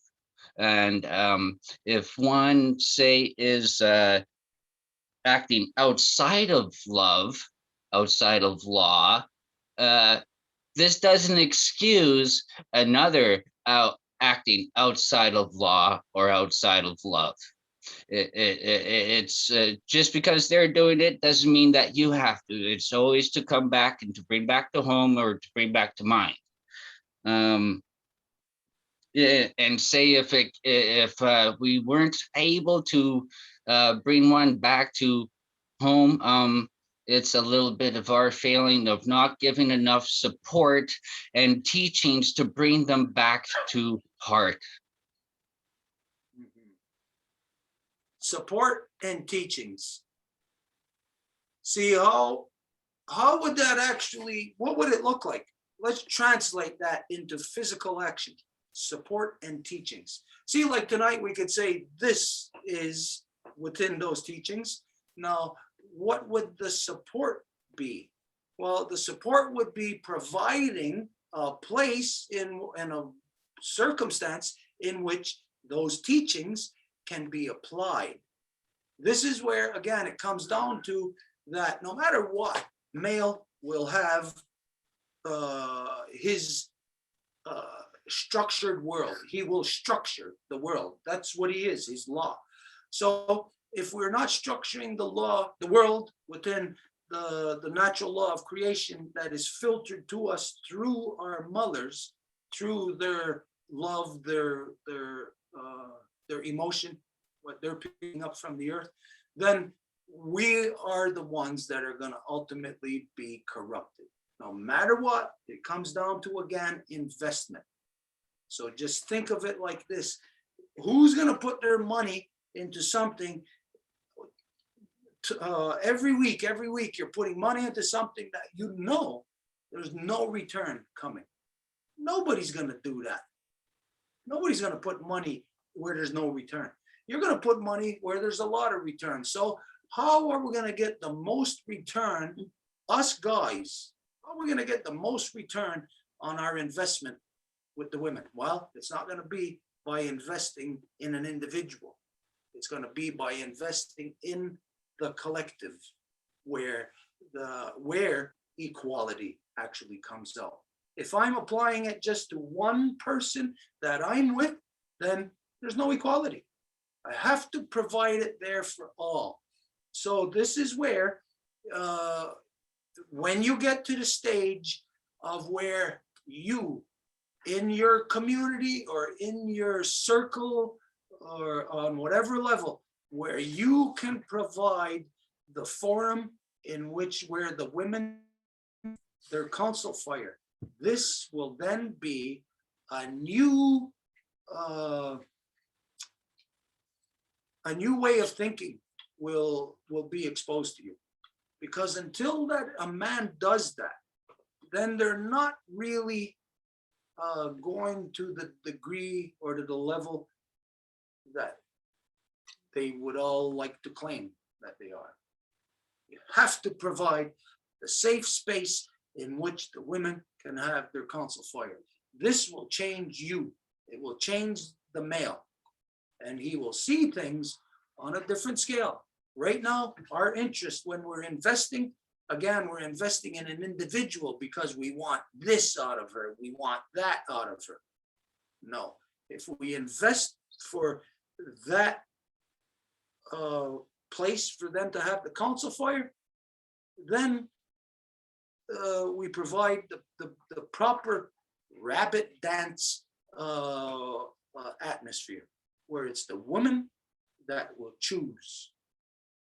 Because then if it's a woman being a jerk, then we probably chose her. It's not her that chose us. Anyways, okay. You got anything else on that, Will? If not, No, that was, I think I covered what and I hope I bridged the gap between, Steve and, I hope. It was, yeah, I really agree with what you said, Will. I agree with what you said. Just because someone is off the path doesn't give you the right to behave off the path as well. And I think there's a lot of people that will justify bad behavior if somebody's engaging in trench warfare with them. They're just like, well, hey, this is how I have to be. This is the fight I have to fight. And it's unfortunate. I think that's how most people, and I don't know about the Native community, but I think in the non-Native community, I think that's how a lot of people kind of handle situations. So I totally agree with you there. But I do think that there are some people, and I'm speaking specifically about some women in the world, and I can only speak on the non-Native community, that just don't want to choose that path. And I don't think it's fair to excuse it away. just to reiterate there one more time, is that when you're looking at the women in the pack, they got to choose in the circumstances that they're in of commodification. Is the woman going to choose love if that's a greasy, dirty, ditch digging guy, or else, hey, there's a guy in a Lamborghini right there and he's got a yacht?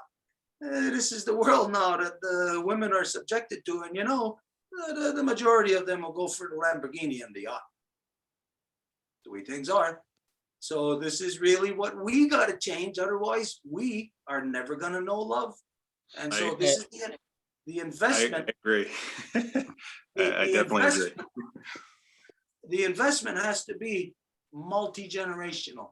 This is where you got to understand the same way that all the people at the formation of the league had to understand that it's us that got to sacrifice. We are going to sacrifice. We will never know the things that we are seeking out. We will never experience it. If we seek it out with the good intention, our children may be able to experience it. But if we don't do that, we're not experiencing it now. So what do we think we're going to hand to our children? They're never going to get anywhere close to love or a balance, knowing how women and men are supposed to actually relate to each other in this world. The generations are getting further and further away. It's an abominated existence of humans now, where it's no longer humans. Okay, anyways, if somebody still wants to keep going, we're gonna have to stop. A quick little point on that. Oh, no, totally lost it. Might as well end it. Sorry. Okay, this is what we're gonna do. The person that initiated this whole discussion here tonight, I'm gonna ask if you want to do the closing. You don't have to come into the video to do the closing. You could just stand where you are. If you don't feel comfortable, then we'll ask somebody else to do the We closing. never did a closing, but I'll give it a try. Then do it.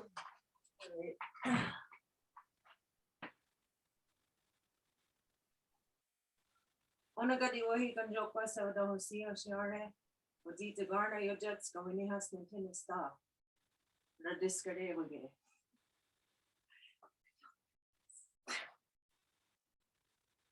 They tinu what I do eat stop kawini has none of my 3 children. Kate Kahawardi very jealous of the Swayze guru hidagwa. They tinu what I do. A long house up the hill, and all these good people coming together to learn about love. On that note, I have been following the moons. And the moon is what guided me here today to bring up this subject.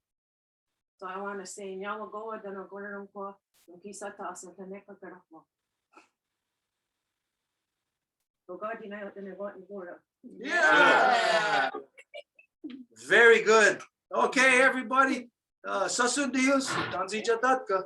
Bonne nuit, beau rêve tout le monde. Onikiwahe. Bonne nuit tout le monde. Bye.